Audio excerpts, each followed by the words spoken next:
Welcome, sleepy soul. I'm your storyteller tonight, here to help you drift into deep, peaceful sleep.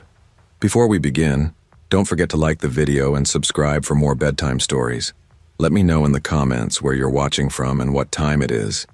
And if there's a story you'd like to hear next, I'd love to know that too. I never thought Thanksgiving would be the night I'd stop feeling safe in my own home. And I sure as hell didn't think it would start so. Normal, I grew up in a small Washington town named Fairview Ridge, the kind of place where everyone still waves even if they don't know you. After my parents divorced, I stayed with my mom, my two sisters, and my grandma visited so often she might as well have lived next door. Thanksgiving was the one day we always did right, no matter how broke we were, no matter how much family drama we dealt with all year. This year, 2023, was the first one where everything felt different. My older sister Lynette, 27, finally had her own apartment. My younger sister April, 18, still lived at home. And me? I was 22, working part-time at a local grocery store, still trying to figure out what the hell I wanted from life. Mom had been stressed for weeks. She wanted Thanksgiving to feel like it used to, a break from the world. A day where nobody fought, nobody slammed doors, nobody cried in the bathroom. We wanted it too, and I swear, the universe waited until we finally relaxed, just to tear everything apart. Around noon, I walked outside to throw trash in the bins when the first drops fell. Cold, heavy, bouncing off the plastic lid. "Great," I muttered. "Here we go." By 3 o'clock, the rain had become a full-on Pacific Northwest downpour, thick sheets, the kind that turns your whole street into a river. The wind hit sideways, whistling through the gutters like some horror movie soundtrack. Inside, though, it felt warm, safe, familiar. Football playing in the background, turkey smell filling the hallways, Grandma humming off-key while peeling potatoes, Mom yelling at the TV because the Seahawks were playing like trash. It was perfect. At 5, our grandparents pulled into the driveway. They were older, slower, and terrified of slipping, so April and I ran out to help them get inside without eating pavement. "Lord have mercy, it's coming down sideways," Grandma shouted, gripping my arm. Hold on, watch your step, Nana," I said. Grandpa just laughed. "Rain ain't never hurt nobody." "Yeah, well, your hip disagrees," Grandma snapped. Inside, everyone settled into their usual roles. Mom, stressed, multitasking, yelling from room to room. Grandma, gossiping, stirring pots that don't need stirring. April, complaining but helping anyway. Lynette, acting like she wasn't judging everyone. Me? I was floating around the house trying to make sure nothing went wrong. "This year will be good," Mom kept saying. "This year will be peaceful." She said it like a spell. Like if she said it enough times, the universe would listen. Spoiler, it didn't. By 6 o'clock, the table was set, the candles were lit, and the storm outside had turned the windows into mirrors. You couldn't see a damn thing through them, just blackness and moving shadows of rain. We sat down. Turkey, mashed potatoes, stuffing, mac and cheese, cornbread, gravy, cranberry sauce. Way too much food for 6 people, but Mom always cooked like she was feeding an army. We ate, we talked, we laughed. It felt like Thanksgiving again. After dinner, we moved to the living room to watch the rest of the game. Grandma wrapped herself in 2 blankets like she was hibernating. Grandpa leaned forward, yelling at players like they could hear him. That's when the doorbell rang. The doorbell ding-dong. Everyone froze. "Who the hell?" Mom whispered. "No one else is coming, right?" April asked. "Unless one of you clowns invited somebody," Grandma said, squinting toward the hallway. "No," Mom said sharply. "Nobody else is supposed to be here." A strong gust of wind hit the side of the house so hard the walls shook. Mom looked at me. "Go check, please." Great. Of course it had to be me. I walked to the front entrance, and the pounding rain on our metal awning sounded like hundreds of marbles hitting a tin roof. I yelled through the door. "Hello? Who's out there?" A muffled voice answered, but the storm swallowed the words. I opened the main door but kept the storm door locked. Through the glass, a man stood soaked, wearing an oversized, dark green raincoat with the hood covering most of his face. He stepped forward. "Hey man, sorry, I'm real hungry," he said, raising his voice over the storm. "Ain't eat all day. You got any food you could spare?" His voice trembled, but something about it felt wrong. Not desperate, not scared, just practiced. Like he'd said this same line at 10 other doors. Still, he looked freezing. "I'll get you something," I said. From the living room, I heard my mom whisper loudly, "Who is it?" "Some guy asking for food," I called back. "Shut the door," Mom yelled. But Grandma countered, "Give the poor man a plate, it's Thanksgiving for God's sake." Against my better judgment, her voice got stuck in my head. I grabbed a few paper plates, packed some leftovers, and returned to the door. The guy was still standing there, still staring in, still unmoving. I lifted the plate a little. "Here you go, man." He tried the handle right in front of me. He actually tried the handle. "Whoa! Hey," I said. "It's locked." He stepped closer. Too close. His hood shifted and I saw part of his face. Wide eyes, jittery, but not the kind you see on someone starving, the kind you see on someone waiting for an opening. Still, like an idiot, I unlocked the storm door, and the second I started to open it, he yanked it from the outside hard. "Yo, back up," I yelled, slamming my shoulder into the door. But he pushed, harder. "I just need inside, man. Come on, let me inside," he grunted, forcing the door half open. The plate fell to the ground. "Mom!" I screamed.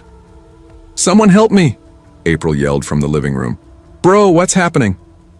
Footsteps thundered behind me as Lynette sprinted over. Push it, she yelled. Together, we shoved with everything we had. Through the gap of the door, I saw movement. 2 silhouettes coming up the walkway fast. "Dude, there's more people," I shouted. "Shut the damn door," Mom screamed. We pushed. The man pushed back. Rain exploded through the doorway. His boot slipped on the wet step. He stumbled just enough. We slammed the door shut and locked it. I shoved my whole body against it, breathing hard. "Check the back door," I gasped. I ran through the kitchen to the sliding glass door. The backyard was pitch black except for the faint glow of the neighbor's porch light. Something moved. 2 men sprinted across our grass toward the back door. Nope, I yelled, locking it so fast I almost broke the latch. They reached the porch, tried the handle, jiggled it, pulled harder. One of them muttered, "Door's locked, go, go!" And they ran back into the yard, disappearing into darkness. Mom dialed the police with shaking hands. Hi, we need help." 3 men tried to break in. "No, they didn't get inside." Yes, we're all here, please hurry." Grandma held her chest. "Lord, I told you to give him a plate, not invite the devil." "It ain't your fault," Grandpa said softly, gripping her hand. I kept pacing window to window, checking every inch of the house for 15 minutes. Nothing. Just heavy rain. Just wind. Just silence. Finally, flashing lights painted the windows blue. The police searched the property. The men were long gone. All they found was the ruined plate of food on the porch and boot prints leading to and from the doors. "Looks like they were testing houses," one officer said. "Storm makes it easier. No cameras, no neighbors looking out the window." "We're installing cameras tomorrow," Mom said, her voice shaking. "Good idea," the officer replied. "People take advantage of holiday nights and bad weather. You all got lucky." Lucky? Funny word for a night that scared us harder than anything else in years. Nobody ate dessert. Nobody talked much. The house felt different, smaller, colder, as if some of the safety we'd always taken for granted had slipped through that door when he pushed it open. Grandpa finally said, "Well, that was a hell of a Thanksgiving." And we actually laughed, the first laugh in an hour. But deep down, I couldn't stop thinking about one thing. What if I hadn't pushed hard enough? What if Lynette hadn't shown up at the right second? What if we had opened that door just 1 inch wider? What if those 3 men had gotten into the house? With my mom, my sisters, my grandparents, people I die for. Thanksgiving will never feel the same. Not for us. Not in this house. Not after seeing what kind of monsters walk around in the rain waiting for someone to let their guard down. The storm eventually stopped, but the fear didn't. I still check the doors twice every night. Still jump when someone knocks. Still hear that man's voice through the storm door. Just need inside, man. I wish I could forget it. I wish I didn't know how close we came to a nightmare. But I do. And I'll never forget it. I never thought Thanksgiving would become the day everything in my life cracked open like a rotten floorboard. Quiet at first, then a sudden drop, straight into the dark. Before any of that happened, though, I was just trying to hold my life together with duct tape and late-night coffee. My name is Lena Ward, and for most of this year, I'd been convincing myself I was okay. I had moved back to my hometown, Pine Hollow, Ohio, a place that's basically 3 gas stations, a hardware store, and a Walmart that always smells like stale popcorn, after a breakup that left me feeling like someone had pulled the plug out of my chest. My ex, Jared, wasn't abusive or anything dramatic like that. He was just cold, distant. The kind of guy who texts wide after not speaking for 2 days. After the breakup, I realized I had spent 2 years trying to convince myself crumbs were a meal. So I decided to reset my life entirely. New town, new apartment, new routines. The apartment was small but cozy, bottom unit of a duplex owned by some older couple who lived in Florida half the year. My roommate, Kendall, worked nights as a nurse's aide and was never home until late. She was goofy, smart, and messy in a charming way. She did this thing where she'd leave little post-it notes on the fridge with things like, "Drink water, dummy," or "Leftover pizza is holy." I liked her. I felt safe around her. But I didn't feel safe online. Not since Rowan. That wasn't his real name. I never learned it. On the dating app, he went by Rowan_Hikes89. Profile pic blurry. But his messages were weirdly poetic in a way that felt like someone trying too hard. At first, he seemed harmless, quiet, outdoorsy, asking normal get-to-know-you stuff. Then the energy shifted. He got clingy fast. If I didn't reply within a few minutes, he'd text things like, "You're ignoring me again, I can feel it. You don't have to pretend you're busy. Just say you want to talk to me. Why are you out? Who's there with you?" I unmatched him. Blocked the number he gave me. Then new numbers started popping up. Sometimes they'd send a single word. "Hi. Lena. Why?" Sometimes entire paragraphs that sounded like someone arguing with themselves but pretending they were talking to me. It creeped me out. But I told myself people get weird online all the time, just block, move on. But he never stopped. I never told my family. Not because I didn't trust them, but because I didn't want to hear my mom's worried tone or my dad saying he'd handle it, which was code for showing up at my apartment unannounced and checking the locks 10 times. I'm 28. I should be able to handle my own life. That's why I never expected Thanksgiving night to go how it did. My parents live in Silver Mill, a small suburb 20 minutes from Pine Hollow. Every house looks like it came with a free golden retriever. My parents didn't. My mom's allergic. But they made up for that by basically parenting everyone else's pets. This year's Thanksgiving was small. Just my parents, my Uncle Ron, Aunt Deb, my 2 cousins, and me. Kendall stayed behind to have dinner with her family up north. The house smelled like turkey, cinnamon, and that old wooden cabinet my dad refuses to replace. The TV played the Macy's parade. Everyone talked at once the way families do. It was normal, comforting, until my phone buzzed. Unknown number. "Happy Thanksgiving, Lena. You look beautiful today." I froze. My first thought, no. No way he could see me. I was wearing a plain sweater, messy bun, no makeup. I hadn't posted anything online. Nobody had taken pictures. I swallowed hard and texted back, "Who is this?" Instant reply, Don't do that. You know. My stomach turned. I typed fast. Stop contacting me. If you continue, I will go to the police. I was staring at my phone so long my mom snapped at me. Lena, honey, put the phone down and help Deb with the stuffing. I forced myself to shove it into my pocket. I tried to focus on the food, the chatter, the familiar chaos. For the first time in months I wanted to be distracted, but every 5 minutes my mind drifted back. What did he mean? You look beautiful today. Was he watching? When dinner finally rolled around, I pushed food around my plate and fake laughed at jokes. At one point, my Uncle Ron looked at me and said, "You're quiet today. Everything okay?" I lied. "Yeah, just tired."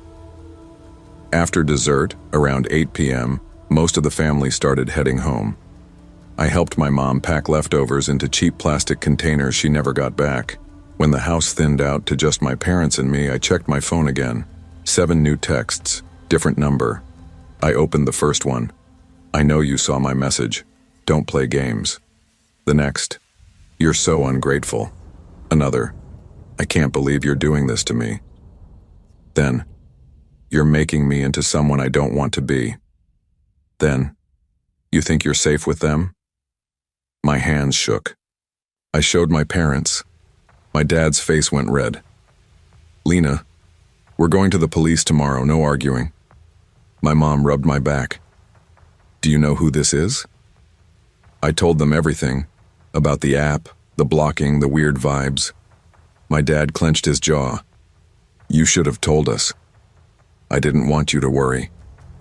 "Well, we're worried now. Stay here tonight." I shook my head. "Kendall's not home today. I don't want the place empty." I would have stayed if Kendall was coming back, but she had said earlier she might stay with her parents overnight. Still, it was my home. I left their house around 9:30 p.m. If I had known what waited for me, I would have never turned the key in my apartment door. The duplex was quiet when I walked in. Too quiet. Even when Kendall wasn't home, the place usually felt lived in, warm. Her plants, her blankets, her snacks, everywhere. Tonight, it felt emptied. I locked the main door behind me and went straight to my bedroom, kicking off my boots. I changed into sweats, grabbed my laptop, and put on some cheesy holiday rom-coms, Snow and Second Chances, one of those movies where everyone falls in love after slipping on ice. Halfway through, around 11:15 p.m., I heard footsteps inside the apartment. Heavy ones, slow. I froze, remote in hand. "Kendall?" I called out, heart hammering. No answer. Footsteps came closer, stopped right outside my door. The doorknob turned. Once, twice, softly, then harder. I sat up straight. "Kendall? You home?" Silence. Then, the faintest whisper, I couldn't make out the words. I jumped off my bed, grabbed my phone, and backed into the far corner of the room. The doorknob rattled harder, like someone testing it. Then it stopped. Soft footsteps walked away. I dialed Kendall immediately. No answer. Again. Voicemail. On the 5th try, she picked up, whispering, "Hey, sorry, what's up?" "Kendall, are you home?" "No, I'm at my mom's." "Why? You okay?" I felt my blood drain from my face. Someone was in the apartment. "Kendall," I whispered, "I'm not alone." "What?" "Lena, call the cops. I don't know if he's still in here." "Lock your door, don't move." Before I could say anything else, I got a text. Different number again. "Good thing you made it easy to find your place." Another. "You lock your bedroom door every night, smart girl." My breath hitched. He was here. He had been close enough to know that. I dialed my dad with shaking hands. He answered on the second ring. "Lena?" "Dad?" I tried not to cry. "He's in my apartment?" He tried my door. My dad's voice turned sharp and terrified all at once. "Stay in the room, don't come out, I'm on my way." It normally took him 10 minutes to get to Pine Hollow. He made it in 5.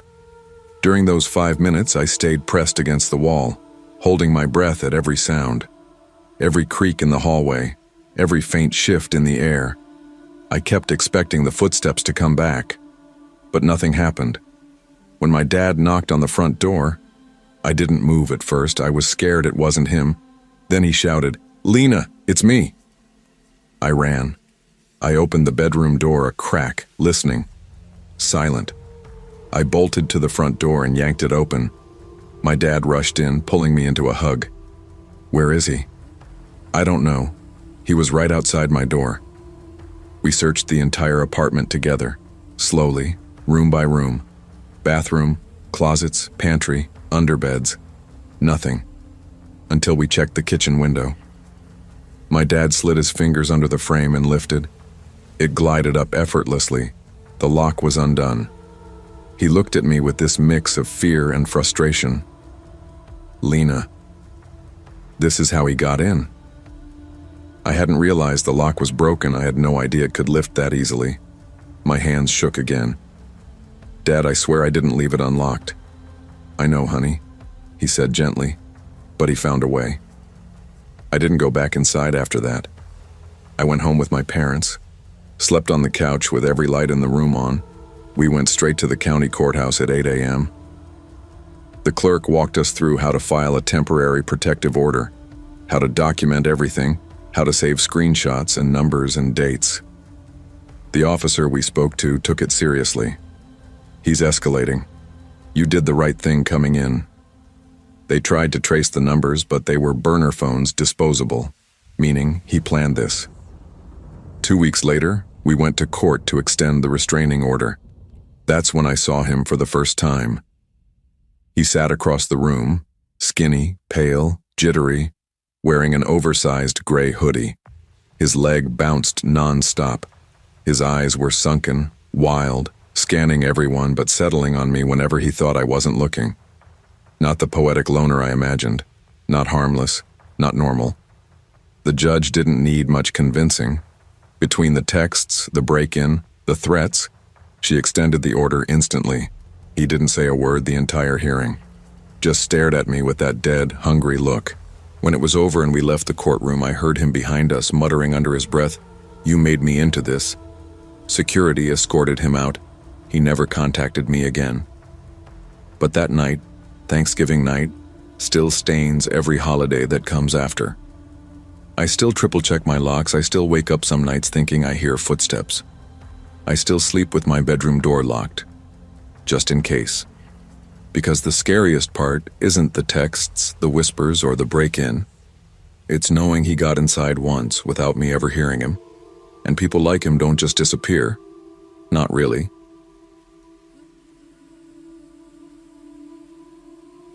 I never thought Thanksgiving could scare the hell out of me. Honestly, growing up in the Midwest, the holiday always meant the same thing. Football on TV, the smell of stuffing, my mom yelling at everyone to get out of her kitchen, and my dad pretending he didn't hear her. But that year changed the way I looked at family forever. Before I even get to the nightmare that night turned into, I gotta explain a few things about my dad's older brother. Uncle Ray wasn't normal. Even my dad said that, and my dad is the kind of guy who'll make excuses for a rattlesnake if it bites him. He didn't mean it, he'd say, holding bloody napkins to his hand. Maybe I stepped too close. Ray was 4 years older than my dad, and they grew up in a rough part of Lowell back in the 60s. Their neighborhood was the kind of place where half the kids got drafted, and the other half ended up dead or locked up. Dad talked about it sometimes, never with nostalgia, always with this weird tightness in his voice like he was remembering something he wished he could forget. Ray was the fighter, the hothead, the kid who would run toward a problem instead of away from it. Dad used to tell this story about how he got jumped by 3 older kids outside the old Jefferson Mill. He was 14, small, scrawny, the kind of kid bullies circled like vultures. Ray found out, walked right up to those boys the next day, and according to Dad, beat the stupid out of all 3 of them. That was Ray, ruthless, loyal, and absolutely not afraid of anything. When the draft letters started hitting mailboxes, everyone in their neighborhood prayed they wouldn't get one. Not Ray. He marched into a recruiting office on his 18th birthday and said, "Give me whatever's the hardest thing you got." The Marines were happy to oblige. He came back, different, real quiet, real intense, the kind of quiet where a person is either deeply wise or deeply dangerous. For Ray, it leaned more toward dangerous. He bounced around after that. California, Arizona, Texas. Nobody ever knew what he was really doing. Dad heard rumors, the kind you pretend you didn't hear. Bars, fights, time in county jails, people owing him money, people being scared of him. Nothing ever proven, nothing ever admitted. But the one rumor everyone heard, even as a kid, was that Ray rode with a motorcycle club, not the friendly weekend kind. The other kind. Dad never confirmed it, but whenever people mentioned it, he'd just say, "Don't talk about things you don't understand." And that was the end of that. When I turned 15, I'd honestly forgotten Ray existed. My parents never mentioned him. No calls, no visits. It was like he'd evaporated off the face of the earth until Thanksgiving. Thanksgiving of 1994. The night everything went sideways. Our house felt wrong from the minute I woke up. Not haunted wrong, just tense, like everyone was breathing too quietly, like the walls were waiting for someone to yell. Mom was chopping celery like it had personally offended her. Dad kept wiping the same spot on the counter even though it was spotless. I was sitting at the kitchen table half awake, eating toaster waffles when I heard Mom snap, "You should have told him no, Hank." Dad didn't look up. I'm not telling my own brother he's not welcome here. Mom slammed the knife down. "Ray isn't like other brothers and you know it." Dad said nothing. Mom lowered her voice, even though it was just us three in the house. "I don't want him here." Dad finally looked up at her. "He's still family." Mom gave this bitter little laugh. Not loud, but sharp enough to cut glass. "Family doesn't scare people, Hank." Dad didn't argue. He just kept wiping. And me? I just sat there pretending my waffles were incredibly interesting, but my stomach felt weird, tight, fluttery. I'd never heard my parents fight like that. At that point, Uncle Ray was just a storybook character to me, a legend, something my dad talked about like old war stories. So I finally asked, "Is Uncle Ray really coming?" Dad sighed. "Yeah, bud, he's coming." Mom muttered under her breath, "And he's not coming alone." I asked what she meant, but nobody answered. Later that afternoon, I was in my room playing F-Zero on my Super Nintendo, trying not to think about anything. A few hours before dinner, I heard it, a low hum, then a growl, then a roar, multiple roars, engines, not cars, motorcycles, a whole lot of motorcycles. My window rattled like someone was pounding on it. I paused the game, walked over, and pulled the curtain back. My jaw literally dropped. A line of motorcycles, at least 20, were rolling down our quiet cul-de-sac, engines screaming, chrome shining under the gray November sky, leather jackets, patches, heavy boots, long beards, tattoos. They didn't look like the guys you see at charity bike rides. These guys looked like they ate charity bikers for breakfast. And leading the whole parade was a tall, broad-shouldered man with gray hair pulled into a short ponytail, wearing a faded leather vest covered in old military patches. He parked right in front of our house, took his helmet off, looked straight at our house with this expression like he already knew there'd be trouble. That was Uncle Ray, though I wouldn't know it until a minute later. One of the bikers shouted out, "Which one of you suburban sons of bitches is Henry's kid brother?" Dad stepped outside, hands raised. "Ray, Jesus, this is a neighborhood, not a damn parade." Ray barked a laugh. "What?" I told the boys to park quiet. A few of the bikers snorted. I watched all this from behind my window, frozen. I'd never seen guys like this in real life. They weren't TV tough guys. They were real, rough, loud, dangerous in a way my 15-year-old brain couldn't fully process yet. Then Ray looked right at my window, and he smiled. 5 minutes later, I heard footsteps, heavy ones. Then a knock that wasn't really a knock. It was more like someone hitting the door with the side of their fist. Before I could answer, the door swung open and half a dozen men filled my tiny room like a damn tidal wave. Cigarette smoke, leather, beer breath, cold air, all of it rushed in like a wall. The biggest one said, "Damn, kid's got himself an arcade in here." Ray stepped forward. "This the famous nephew?" I nodded, brain short-circuiting. Yes, sir." Ray laughed. "Don't sir me. I work for a livin'." Another biker elbowed him. "Ray, the boy looks like he's fixin' to pass out." Ray turned to me. "Kid, relax. If I wanted to break anything, I'd have started with your old man's car."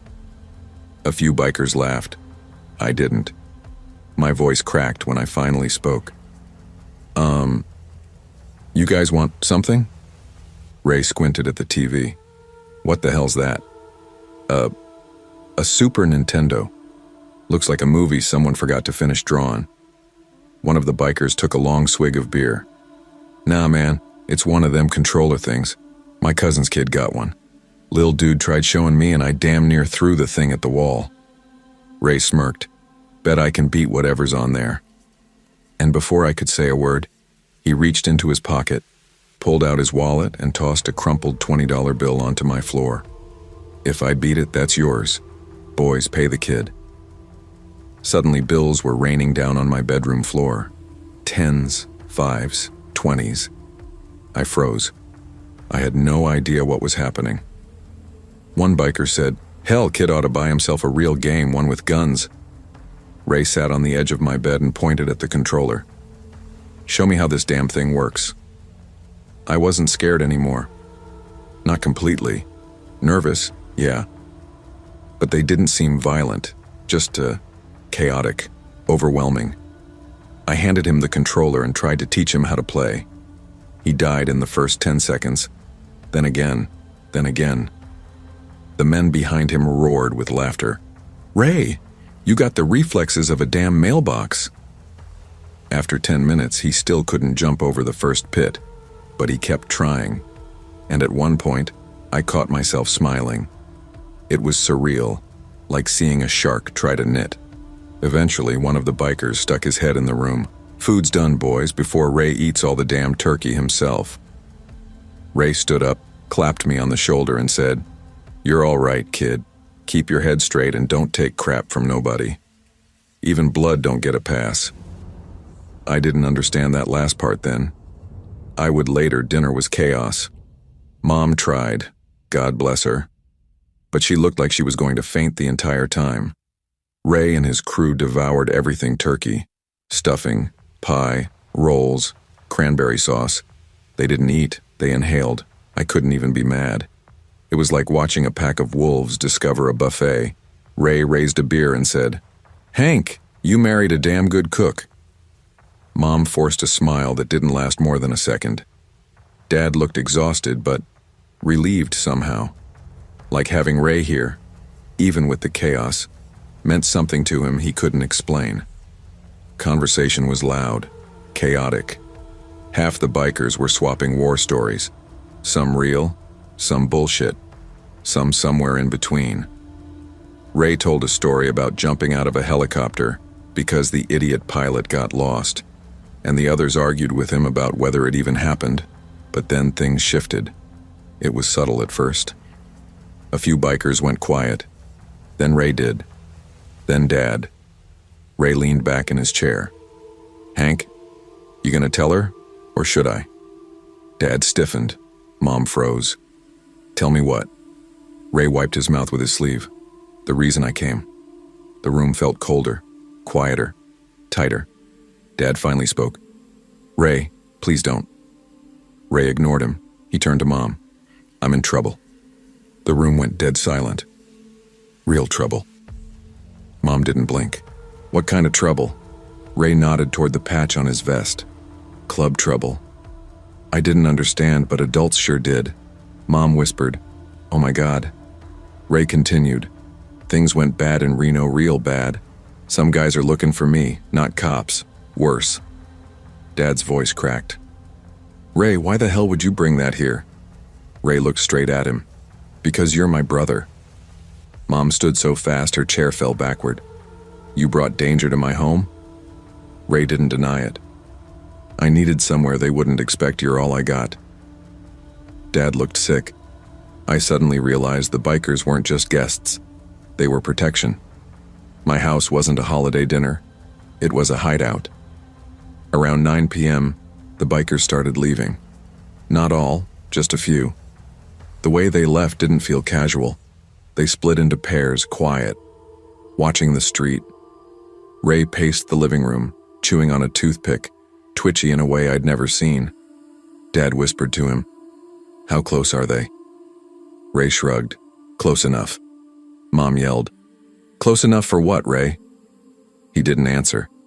Around 9:40 p.m., one of the bikers came back in through the front door fast. Too fast. "Ray, we got a car circling. Black Crown Vic, windows tinted, been around twice." Mom grabbed my arm. Ray exhaled, long and tired. "They found me." Dad whispered, "Jesus Christ." Ray turned to him. "Hank, get your family in the back room and keep the lights off. Don't argue." Mom's voice cracked. "Are we in danger?" Ray didn't sugarcoat it. "If they think you're helping me." "Yeah." My heart was hammering so hard I could barely breathe. Dad grabbed my shoulder. "Come on. Now." We went into the back bedroom. Dad locked the door. Mom was shaking so hard she couldn't stand still. I pressed my ear to the door. Outside, I heard Ray barking orders. "No one fires unless they fire first, you hear me?" Footsteps. Boots on gravel. A motorcycle revving somewhere in the darkness. Then, a car door slammed. Another. Voices outside, low, angry. I couldn't make out the words, but the tone chilled my blood. Then a shout. Then another. A pause. A second of dead, terrifying silence, and then a single gunshot. Mom screamed into her hands. Dad pulled us lower to the floor. More shouting. Someone running. A motorcycle engine roaring to life, tires peeling out. Then, nothing. Dead. Impossible quiet. Dad didn't move for at least 2 minutes. Then he cracked the door open. The living room was empty. The driveway was empty. Ray and his bikers were gone. All of them. Dad walked outside, slowly. I followed. There was no car on the street. No bikes, no people. But there was something on the ground at the end of our driveway. A single spent shell casing. Still warm. Dad picked it up with shaking hands. Mom came outside behind us. "Where's Ray?" Dad stared down the dark street. "He's gone." "Is he coming back?" Dad didn't answer. Not that night, not that year, not ever. We never saw him again. Cops came eventually, responding to reports of loud engines. They found nothing. No bodies, no blood, no damage. Just a family who didn't sleep that night. Dad got one letter from Ray 3 months later. No return address. Just a short scribble. "Didn't mean to bring heat to your home. Thanks for dinner. Keep the kid out of trouble. R." And that was it. Ray vanished from our lives like he'd never existed. Mom never talked about that. Thanksgiving again. Dad only did once. He said, "Family ain't always good, but it's still family." I still think about that night every Thanksgiving. The sound of those engines, the fear in my mom's eyes, the single gunshot in the dark, and the man I barely got to know, the uncle who showed up with a biker army and disappeared into the night forever. Sometimes I look at that shell casing Dad kept in a drawer, a reminder, a warning, a memory. Thanksgiving is supposed to be about coming together. That year, ours did, but only for one terrifying night. I never thought a simple phone call could change the entire direction of my life. I was 28 that November, living alone in a cramped studio apartment above a laundromat in Trenton Grove, Pennsylvania. It was the kind of place where the pipes clanked when someone showered upstairs and the radiator hissed so loud at night you'd swear someone whispered through the vents. I worked as a shift manager at a delivery warehouse. Long nights, little sleep, constant stress. I barely talked to my extended family. Some bridges burn slowly, some burn all at once. Ours had smoldered for years. But then, 3 days before Thanksgiving, my mother called. Her voice cracked the moment I said, "Hello, baby. Can you come home this year? Please?" I'd never heard her sound that tired, that small. My mom was many things. Stubborn, loud, emotional, but she wasn't fragile. "What's wrong?" I asked. "Mom, talk to me." "It's your cousin," she whispered. "Joel. He's not well. And your Aunt Lorraine insists everything's fine, but it's not. I can feel it in my bones." Joel. I hadn't thought about him in years. Growing up, he was the strange, quiet kid who never quite fit with the rest of us. Sharp, anxious, withdrawn, always scribbling in notebooks or staring out windows like he was watching a different world than the rest of us. When we were teenagers, he had episodes, violent ones. Once he slammed his sister's head into a cabinet door because she touched his sketchbook. Another time, he locked himself inside the shed and carved strange symbols into the walls with a nail. Doctors, therapy, meds, nothing stuck. I moved out at 21 and never looked back. But now, hearing my mother's voice tremble, something twisted inside my chest. "Mom, what happened exactly?" He's been pacing at night, talking to himself. "Lorraine says it's stress. Stress doesn't make you ask what people's blood smells like, baby." She sniffed. I heard him say it over the phone. He didn't know I was on the line. A cold ripple slid down my spine. "And she still wants to host Thanksgiving?" I asked. "She keeps saying it'll cheer him up." Mom lowered her voice. "But I'm scared. Your aunt is pretending everything's normal. And you want me there?" "Why?" "Because..." She swallowed hard. "I don't trust the vibe in that house, and I need someone who will listen. Someone who sees things clearly." The laundromat below groaned as washers spun up. My stomach churned. "All right," I finally muttered. "I'll come." The drive to Cedar Ridge, a rural township an hour west, was always unsettling. Dense forests, abandoned barns, deer carcasses along the roadside, the kind of quiet that felt too quiet. My aunt's house sat on a lonely patch of farmland, an old colonial-style home with green shutters and peeling white paint. A big red barn stood crooked in the back, like it leaned away from the house on purpose. The yard was full of cars. Family was already inside. I took a breath and stepped up the porch stairs. Before I could knock, the door opened. My cousin Sienna hugged me instantly. "Oh my God, you made it! Finally!" she laughed. "We thought you were going to bail like the last 3 years." "I almost did," I said honestly. She pulled back and scanned my face. "You okay?" I shrugged. "Long week." Inside, the house buzzed with warmth. Chatter, laughter, the smell of roasted turkey. Kids ran through the halls. The TV in the living room blasted football commentary. Normal, comforting, until I saw him.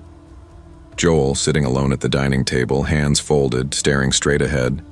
No emotion, no blinking, just still. He looked thinner than I remembered. Hollow cheeks, sunken eyes, long unkempt hair tied in a messy knot.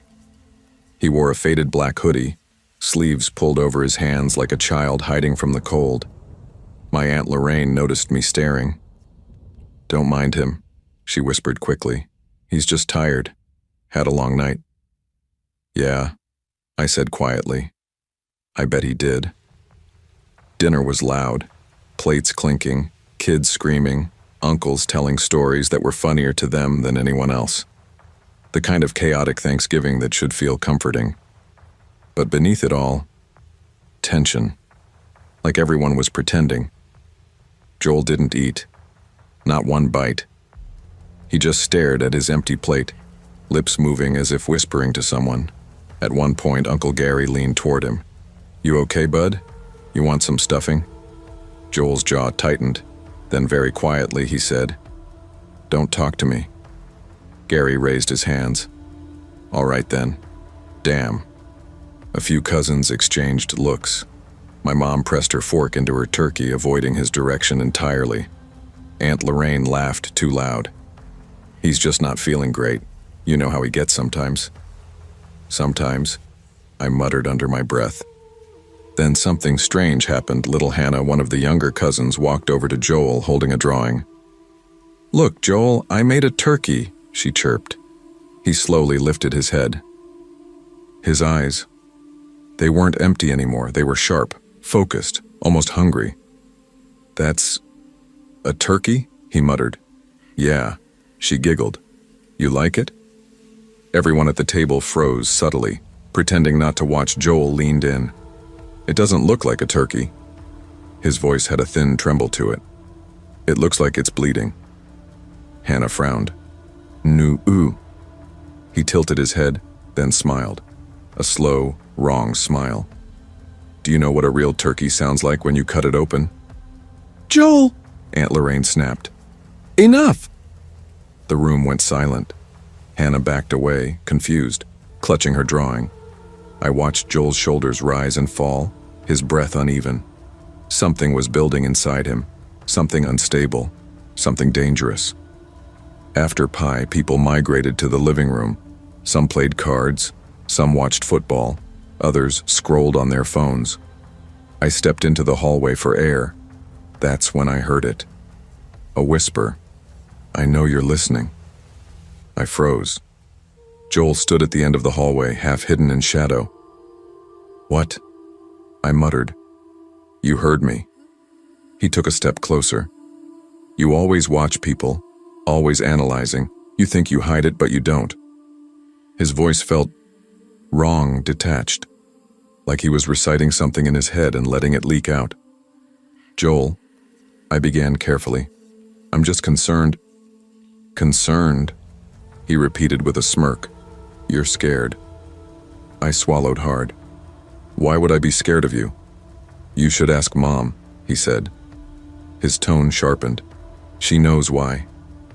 Before I could respond, he walked away into the kitchen. My heart hammered. My mom appeared beside me. She must have seen my face. "What did he say?" "Nothing," I muttered. I need some air." She grabbed my wrist. "No, baby, tell me."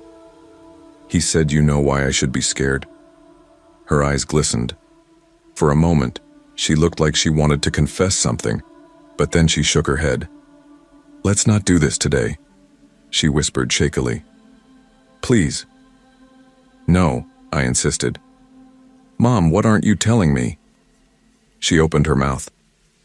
Then, a scream tore through the house, a raw, blood-curdling shriek. It came from the living room. People ran, kids cried, someone yelled for help. I sprinted inside. My cousin Travis lay on the carpet, blood blooming from his shoulder. Standing above him, Joel, holding a pistol, not shaking, not panicked, calm, too calm. Aunt Lorraine screamed, "Joel, put it down, please." He didn't. He looked at her with disgust. "You never listened," he whispered. "You never cared." "Buddy, stop!" Travis gasped. Joel shot him again, point blank. Chaos erupted. People dove behind furniture. Someone threw a chair. Kids wailed in the corner as ants pulled them close. "Call 911!" I shouted. My hands shook violently. This wasn't real. It couldn't be real. But the smell of gunpowder, the screams, the blood, it was all painfully real. Joel turned slowly toward the cluster of relatives hiding behind the sofa. "You all sat here," he said quietly, "acting like family." He raised the gun. "And you never saw me." I lunged forward instinctively. "Joel!" He fired. The bullet shattered a lamp inches from my head. I dove behind the dining table, heart exploding inside my chest. My mom crawled beside me. Oh God," she sobbed. Joel moved through the house methodically, cold, calculated, like he had fantasized about this moment for years. "Everyone always told me what I was," he called out. "Broken, strange, dangerous." He fired into the ceiling. The kids screamed louder. "But none of you asked why." Uncle Gary tried to run toward the back door. A shot rang out. Gary collapsed.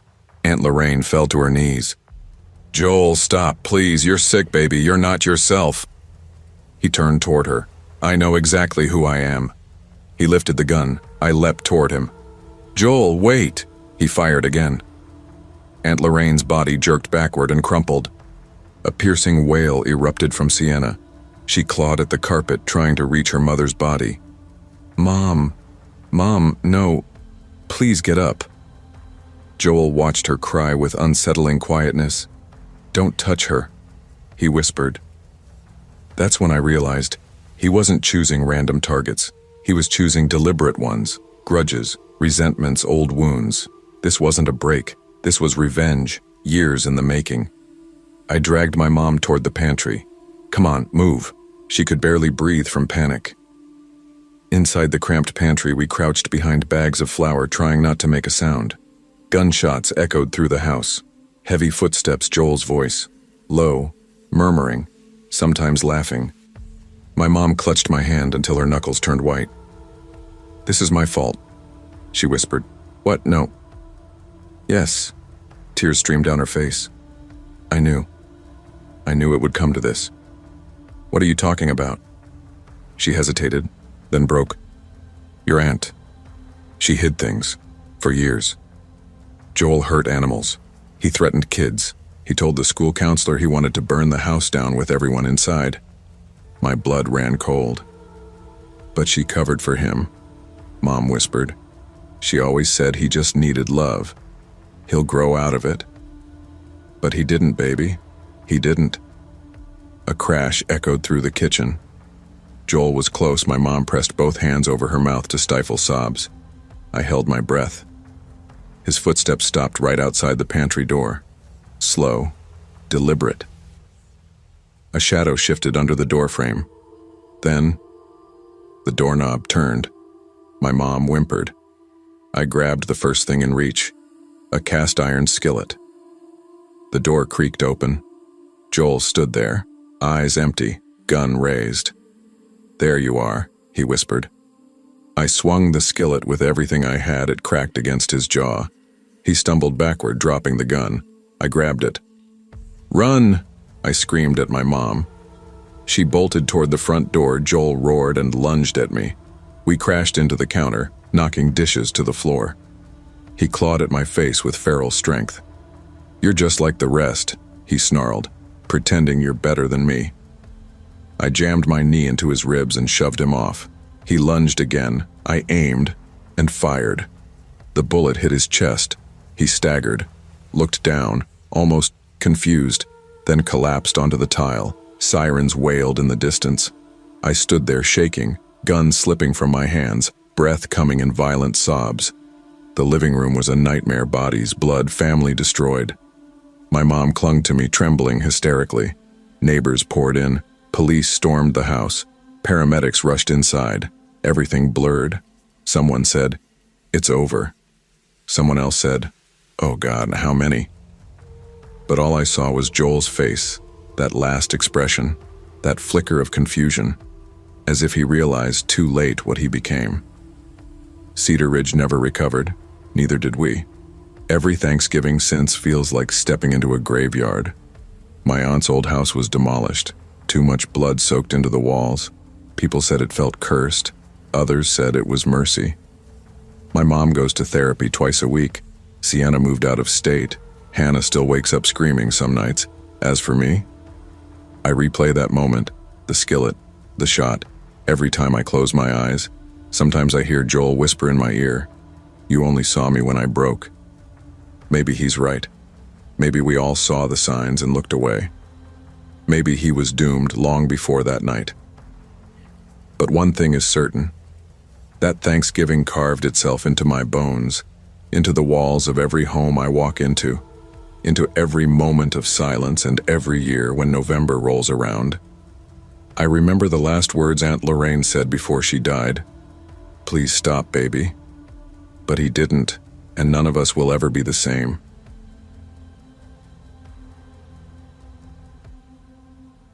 I always thought Thanksgiving was supposed to feel warm, crowded kitchen, loud family, too many casseroles, and everyone pretending not to hate each other for a few hours. But the year everything happened, that Thanksgiving still sits on my chest like a weight, like something never really left. I grew up in Briarton, Pennsylvania. A quiet town, people only stopped in when they'd taken the wrong exit. We lived in a slanted, wood-paneled house that creaked every time the wind changed. My parents didn't believe in updates. If something still technically worked, they saw no reason to fix it. My big sister, Julianne, never fit in that world. Never even tried. She was the type of kid who smoked behind the middle school dumpsters, dyed her hair at 13, and got suspended for breaking into the science lab, just to see what would happen if she mixed everything.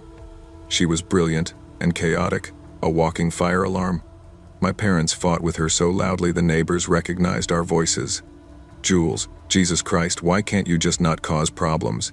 Dad would yell, and she'd roll her eyes, flick ash on the floor, and mutter, "Maybe if you two chilled the hell out, I'd stop giving you a reason." But under all that, she had a good heart. She just never knew how to show it.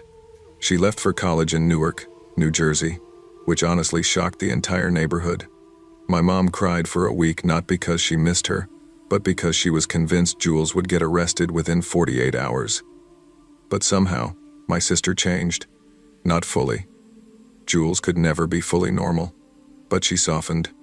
Less chaos, less screaming, more contained. The first Thanksgiving she returned alone. Things were tense but manageable. A few sarcastic comments, a few slammed doors, nothing catastrophic. But the second Thanksgiving, God, if I could erase it from my mind, I would. Because that was the year she brought home her boyfriend.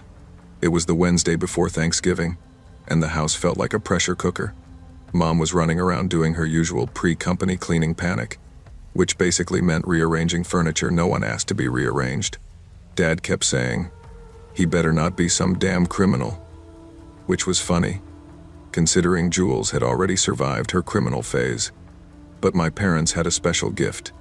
They could panic about literally anything. Around 7 p.m., we finally got a text from Jules. "On our way. Traffic's crazy. Don't start without us." Mom nearly dropped the mashed potatoes. Oh God, they're almost here. Do I look like someone's mother meeting her daughter's boyfriend? Dad didn't look up from his beer. You are someone's mother meeting her daughter's boyfriend. Helpful, Ronald. I laughed so hard I choked on pretzel crumbs. Then we heard car doors outside. Voices. Footsteps. Mom froze like a mannequin. Dad wiped his hands on his jeans. I leaned against the doorframe, trying not to grin. I expected someone pierced, tattooed, wild-haired, someone who looked like a reflection of Jules' whole chaotic youth. But the guy who walked in? Clean shave. Sweater vest. Khakis. Khakis. I almost died laughing inside my own lungs. He stepped in, smiled like he was greeting PTA parents, and said, "Hi, Mr. and Mrs. Heller. I'm Rowan Kessler. Thank you for having me." My mom blinked. Dad blinked. I blinked. Even Jules looked slightly embarrassed, like she knew damn well the contrast was ridiculous. They shook hands. Mom started gushing instantly. "Oh wow, you're so polite." "Thank you, ma'am." "Ma'am," he called me ma'am. "Oh, I love him." Dad shot her a look like, "Calm down before you adopt the boy." Rowan mentioned he was majoring in wildlife ecology, which made my parents swoon for reasons I still don't understand. Maybe the vest did something to their brains. Then he held up a ceramic dish covered in foil. "I made something for the dinner tomorrow. I hope that's okay." Mom nearly fainted. "Of course it's okay." She ushered him inside like he was royalty. I swear she wiped invisible dust off the couch before he sat. For a little while, everything was fine, normal even. But with my family, normal never lasts. The next evening, the house smelled like mashed potatoes, turkey, cornbread, and nervous sweat.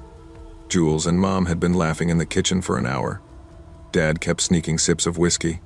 The dogs barked at nothing. Everything was loud in that familiar, comforting way.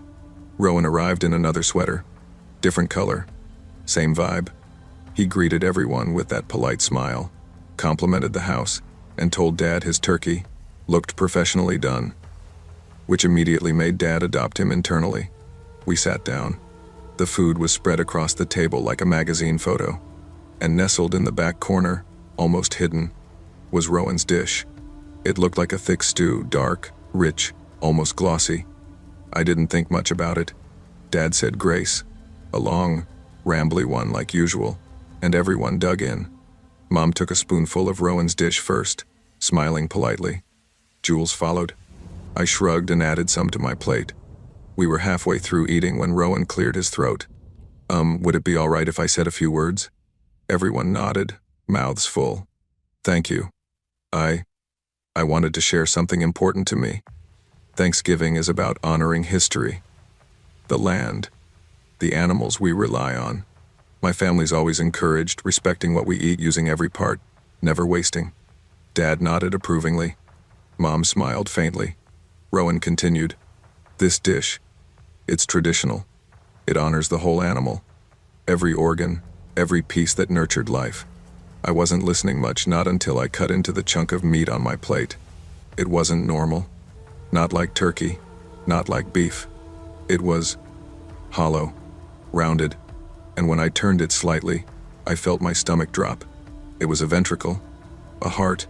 Before I could say anything, I heard Mom gag deeply. I turned. There, sitting in the middle of her plate, was an eyeball. Still shiny, still perfectly spherical, still looking like something that had belonged to something alive not too long ago. Mom shoved her chair backwards so violently it screeched across the floor. Oh God, no, no, no, no. She sprinted to the bathroom. We heard the door slam. Then retching. Dad stood up slowly, confusion turning into anger. What the hell is this? He snarled.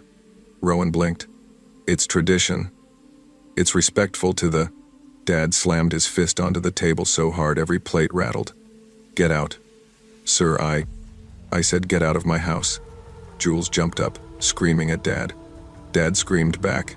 Rowan kept saying, it's not what you think, in this weirdly calm voice. The dogs barked. The house shook. Mom sobbed behind the bathroom door. It felt like chaos had ripped through the dining room in one breath. Rowan finally backed toward the door, face pale, hands shaking. I didn't mean I thought, Jules, can we talk? Get out, Dad roared as he charged at him. Rowan bolted. Jules chased after both of them, screaming, Dad, stop! He didn't do anything wrong. I watched through the window as Rowan fled into the cold air while Dad threatened to throw his ass into next week. Jules left with Rowan that night. They fought all the way down the driveway. I heard Rowan shout, your family is ungrateful. They don't respect anything. She yelled back, you humiliated me, Rowan. What is wrong with you? They argued until their voices disappeared down the road. I thought that was the end of it. I was wrong. Jules came home for Christmas break alone. No sweater vest boyfriend. No weird dishes. No tension. She barely mentioned Rowan at all. Just muttered, yeah, we're done, and changed the subject. My parents were relieved. Mom joked she'd pray for whoever dated him next. But the peace didn't last. On December 23rd, the morning was bright and icy. Mom took the dogs out back around 8 a.m. I heard her scream before I even got out of bed. Not a normal scream. Not startled. A ripping, panicked, primal scream. I ran downstairs, missing every other step, and saw Mom standing in the yard, shaking violently. She pointed toward the oak tree. What is that? Who put that? Oh God. I followed her finger. At first, I thought it was a trash bag, or maybe a tarp. But when I got closer, I realized it was a lamb, a real lamb, hanging upside down from a thick rope thrown over a branch. Its stomach ripped open, guts spilling in long, frozen strands that swayed slightly in the winter wind. I covered my mouth. My whole body felt electric and wrong. Dad rushed out behind me and stopped dead. What the Jesus Christ?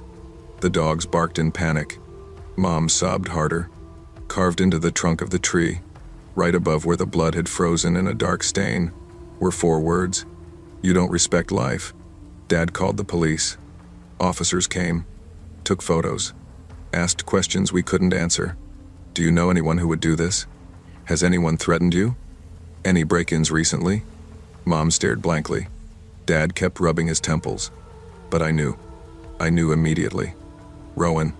He talked about respect the same way cult leaders talk about destiny. His eyes went strange when he mentioned animals. He had acted offended, deeply offended during Thanksgiving. Not embarrassed. But I didn't say his name out loud. Not yet. Something in me hesitated, afraid speaking it might make things worse. The police never found who did it, and for a few weeks, nothing else happened. But quiet doesn't always mean safe. It was New Year's Eve. The house was calm. Mom watched Hallmark movies. Dad shoveled snow. Jules scrolled TikTok on the couch. I went upstairs to grab a hoodie. As soon as I opened my door, cold air rushed past me. My bedroom window was open. I hadn't opened it. Not for days. Before I could process that, I saw something resting on my pillow. Something small. Something pale. I stepped closer. It was a lamb's hoof. Cleanly cut. Wrapped in twine like some kind of offering. My breath froze in my throat. Then I saw the note. A scrap of brown paper, messy handwriting. If you won't respect the animals, I'll teach you. One of you will understand. My heart dropped. I heard snow crunch outside. Slow footsteps. I looked out the open window. Rowan was standing in the yard. In the dark. In the falling snow. Just staring up at me. Motionless. Cold. Empty. He didn't blink. Didn't move. Didn't breathe. It seemed. Just watched me with this hollow expression like I was a specimen under a microscope. I stumbled backward and yelled, "Dad! Dad!" Dad sprinted upstairs, looked out the window, grabbed the baseball bat he kept in the closet. But by the time he hit the yard, Rowan was gone. No footprints, no movement, just snow falling clean and silent. The police were called again. They searched, found nothing. And from that night on, Rowan never appeared again. Not in person, not online, not in any way. He vanished. But sometimes when the air turns cold, when Thanksgiving gets close, when leaves start dying and everything smells like winter, Mom swears she hears hooves outside. Dad sets motion lights around the whole yard. Jules barely talks about that year at all. And me? I never eat stew anymore. And I never, ever, sleep with my window unlocked. I never thought Thanksgiving would become the night that rewrote my entire life, cut it clean into a before and an after. Most people talk about Thanksgiving like it's some sacred bubble of warmth. Turkey, pie, football, family pictures. But for me, Thanksgiving is a ghost that still sits in the corner of my mind, whispering the sound of boots on old wooden steps, the crackle of cold air moving down a hallway, and the last trembling breath I heard that night in the dark. My name is Rowan Hale, and this is the story I have never until now told anyone fully. It began 3 years ago, on a fading gray stretch of land outside Redwood Hills, Montana, a place where winter sets in early and holds on like a bad habit. I grew up in Redwood Hills but left for college in Seattle, swearing to myself I'd never come back.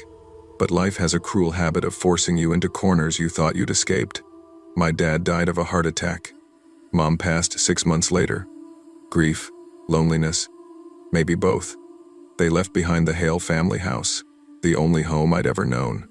A long sloping roof, cedar siding, a wide porch that groaned whenever you stepped on it. People in town always said it was too damn close to the tree line. But I came back anyway. Someone had to settle the estate, pay the taxes, fix the place up. And honestly, I didn't have anywhere else to be. I'm not ashamed to admit this. I was broke, depressed, and running out of options.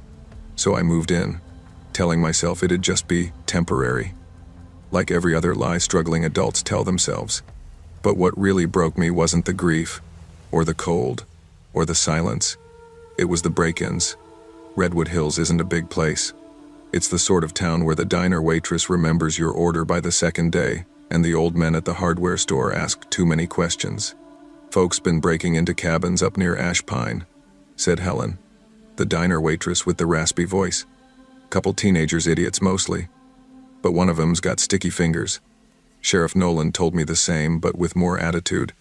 Lock your windows, he said, chewing on a toothpick. Kids around here aren't scared of consequences. Not anymore. The worst part? Someone had broken into my house twice before I even finished moving boxes in. First time, they took tools. Second time, they took a pocket knife my father gave me. The anger I felt was like rust, slow, ugly, eating through everything. I started sleeping light, started noticing every sound, started carrying a handgun inside the house.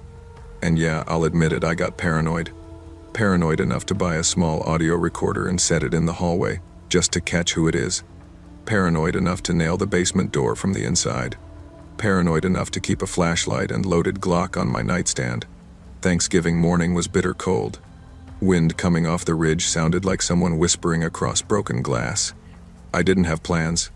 Didn't have anyone to visit. Didn't have anything to cook besides a microwavable turkey dinner.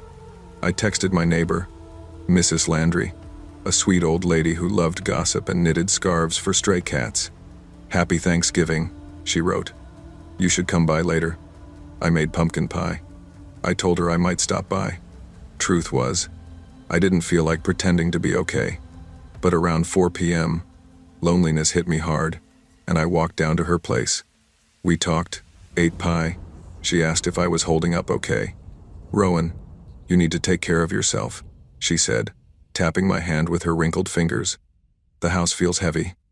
Maybe you should stay with someone tonight." I smiled it off. "It's just a house, Mrs. L. I'll be fine." She muttered. "You say that, but your eyes look like they haven't slept in days." As I left her porch, I saw something that pulled a chill down my spine. A dusty blue pickup truck, parked far down the road, engine running, not moving, not turning around, just idling, watching. I tried to shrug it off as someone visiting another home down the road, but a knot formed in my stomach that wouldn't go away. I walked home faster than I meant to. When I reached my house, everything looked normal. But when I opened the front door, a cold draft slid through my legs like someone brushing past me. I locked the door behind me. Deadbolt, chain, and then I checked the windows, one by one. I don't know why, just instinct. I was halfway through my microwave turkey dinner when I heard it. A sound from upstairs. A soft, deliberate tap. Then another. My heart jolted. I set my fork down slowly. Held my breath. Tap. "Not tonight," I whispered to myself. "God, please, not tonight." I grabbed my flashlight and gun. Stepped into the hallway. Listened. Silence. Then, crack. The sound of glass breaking upstairs. My chest tightened. Hands shaking. I moved toward the staircase, but stopped.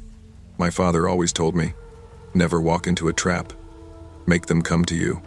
So I backed up, turned off the lights, sat in the shadowed corner of the living room where the staircase couldn't see me, and I waited. For 10 minutes. For 20. For 30.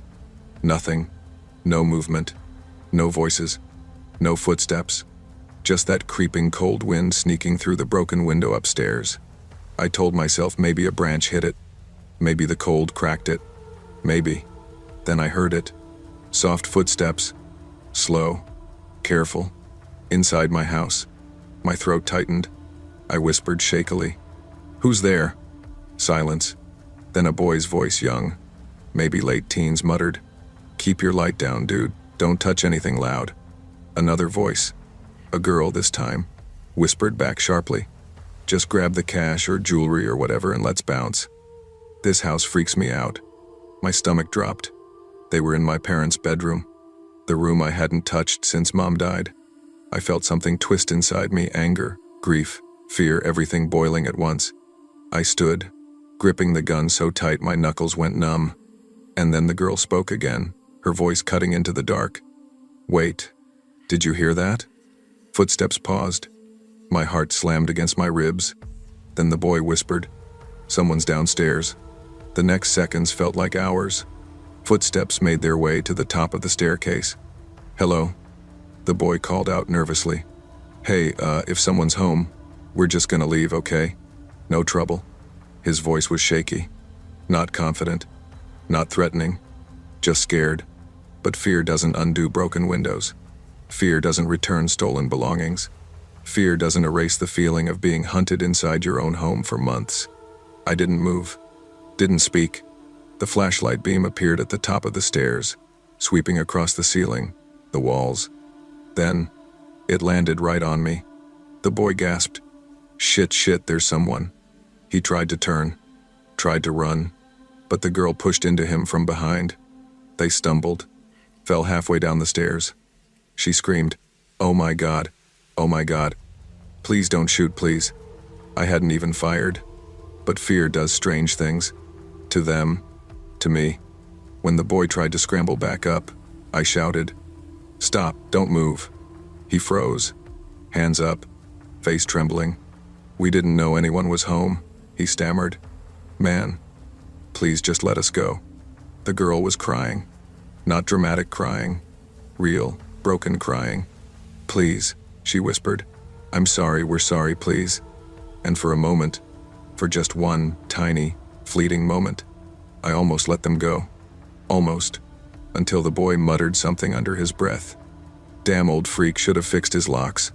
It was quiet, barely audible, but I heard it.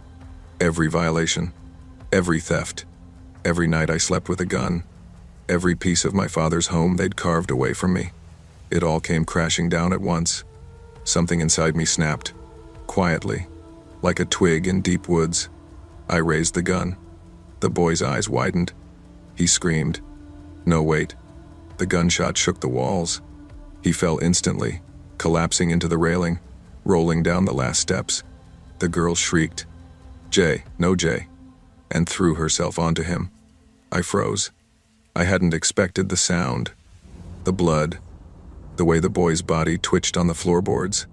The girl pressed her shaking hands to his chest, sobbing, oh God, he's bleeding, oh my God, please help, please."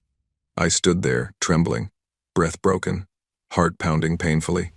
I didn't mean, but the words felt hollow. The girl looked up at me with pure terror. "You fucking killed him," she whispered. Why would you?" She crawled backward toward the staircase like a wounded animal. I didn't chase her. I didn't threaten her. I just stood frozen, staring at the lifeless look settling across the boy's half-open eyes.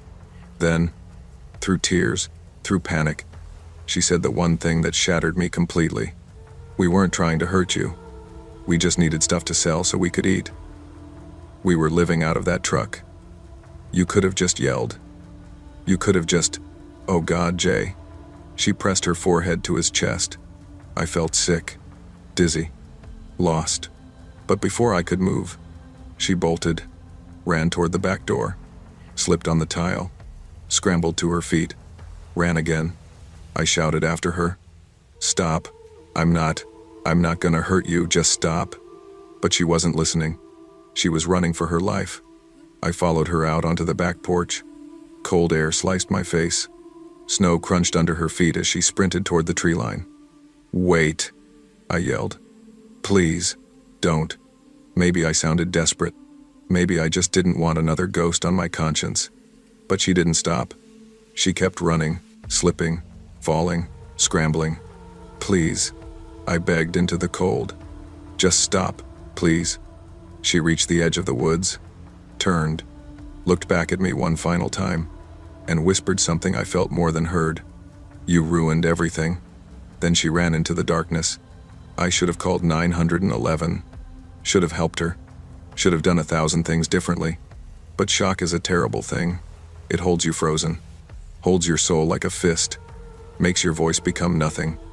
I walked back into the house, looked at the boy's body on the floor, sat beside him, and cried until I couldn't feel my face. Sheriff Nolan arrived hours later, not because I called, but because someone reported a screaming girl running down Ashpine Road. By dawn, they'd found her, alive, hypothermic, traumatized. She told them everything, every detail. The sheriff looked at me with a mix of pity and horror. Jesus, Rowan. What the hell happened here? I didn't have an answer. Maybe I still don't. The investigation was long, messy, heartbreaking. I didn't go to prison, but I didn't walk away clean either. The court ruled the shooting unjustified, but instead of prison, I was sentenced to mandated psychiatric treatment and barred from owning firearms for life. The girl Lena eventually recovered. She never came back to Redwood Hills. The boy Jaden was buried by a grandmother he barely knew. And the house? I moved out, sold it, left Montana for good. But every Thanksgiving, no matter where I am, no matter how many years pass, I hear those footsteps on the stairs. I hear the girl sobbing over her cousin. I hear the shot. I see the blood. Some nights, I swear I still see Jay lying at the bottom of the stairs, looking up at me with those wide, stunned eyes, asking silently, why? And I still don't have an answer. Thanksgiving was supposed to be a night of thanks. Instead, it became the night everything broke, the night I can never outrun. I always tell people that Thanksgiving is supposed to make you feel grounded in family, in food, in small stupid traditions that somehow end up meaning the world. But that year, the holiday hit me differently. It felt heavy before it even started. Maybe it was the weather. Maybe it was the stress of hosting for the first time. Maybe it was the week-long argument with my brother. Or maybe it was the fact that I hadn't slept more than 4 hours in 3 straight nights. My name is Ryan Calder, and that Thanksgiving afternoon became the moment when I realized how quickly your assumptions can turn into weapons against other people and against yourself. I'm not originally from Redwood Junction, a small aging town about 50 minutes from Portland. I moved here 3 years ago after my job in warehouse logistics got transferred. The town has old railroads, cold wind that feels like it carries bits of metal in it, and a community that's polite but distant, you know, the kind of place where people smile at you but don't want to know your name. My wife, Lauren, grew up here, and that Thanksgiving, her entire side of the family, and when I say entire, I mean like 22 people were coming to our small 2-bedroom rental. Her dad is old school, Midwest strict. Her mom is one of those ladies who thinks everything you say is either rude or a hidden insult. And her cousins are loud enough to shake your soul loose. So yes, I needed wine. A lot of it. And cranberry sauce, because apparently, the homemade one you made last year tasted like jam someone left in the sun, according to Lauren's aunt. So after hours of cleaning, prepping, and fighting with a frozen turkey like it owed me money, I left the house around 2:47 p.m. to run what I thought would be a quick grocery trip. Instead, I walked into one of the most terrifying misunderstandings of my life. When I pulled into the Evergreen Fresh Market, the wind was moving sharp enough to sting my ears. The parking lot was half full, not chaotic, just the typical Thanksgiving rush. People walking fast, arms full of last-minute items, kids whining, couples bickering. I stepped out of my old gray Toyota Corolla, locked the door, shoved my hands into my jacket pockets, and started walking toward the store. That's when I saw them. About 8 to 10 guys standing right near the front entrance. Hoodies, beanies, long puffer jackets, chain necklaces, a couple with red bandanas hanging from their pockets. One had a tattoo on his neck. 2 were wearing black and red caps turned backwards. One of them had baggy jeans with graffiti patches. Everything about them screamed gang, or at least that's what my mind yelled before anything else. I don't consider myself a paranoid man, but Redwood Junction had been dealing with gang spillover from Portland for a while now. Shootings, assaults, car break-ins. People posted constantly on the local Facebook group about groups of teens acting aggressive. Even the sheriff said the rise in gang-style vandalism was concerning. So the second I saw these guys, my stomach locked up. I forced myself to stay calm. Don't look at them. Just walk. I stared straight ahead, counting my breaths. 1 step, 2 steps. But the closer I got, the worse it felt like walking into a space that didn't want me there. I wasn't even 10 yards away when one of them, a tall kid, maybe 19, wearing a maroon hoodie, peeled away from the group. He looked directly at me. My heart immediately started hammering. Shit. Not right now. I whispered under my breath. But just when he took a few steps toward me, a woman power walked past me toward the store, mid-30s, curly hair, grocery list in her hand. The kid's attention snapped to her instantly. The whole group shifted toward her. She looked terrified. Their voices got louder. I couldn't hear exactly what they said, but the tone was sharp, aggressive. She tried to step around them, but they closed the space.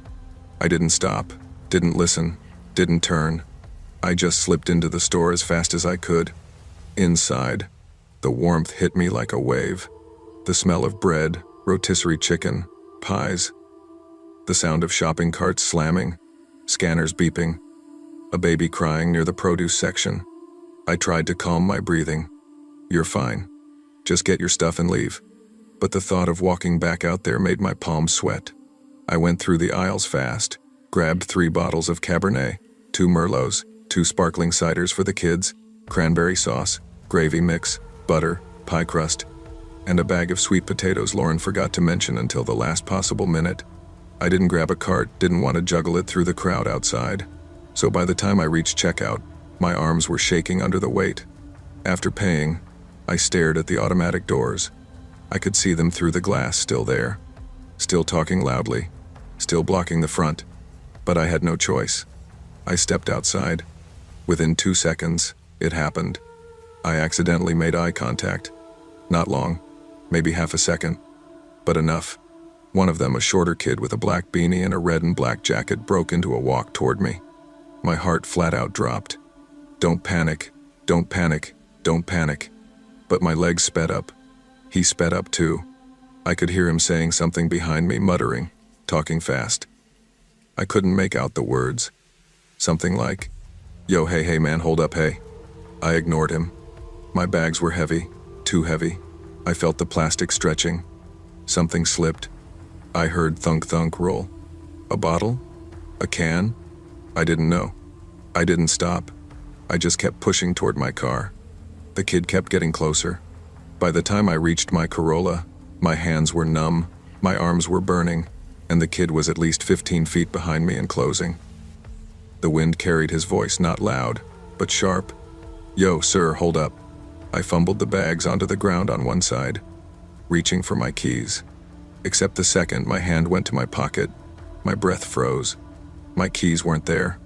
Neither was my wallet. My mind flashed white. No. Please God, no. I tore open one of the grocery bags, but my shaking hands only made things worse. 2 bottles nearly rolled out. They weren't in there either. Then I realized something horrifying. In my rush inside the store earlier, I had tossed both my wallet and keys into one of the bags so they wouldn't fall from my pockets.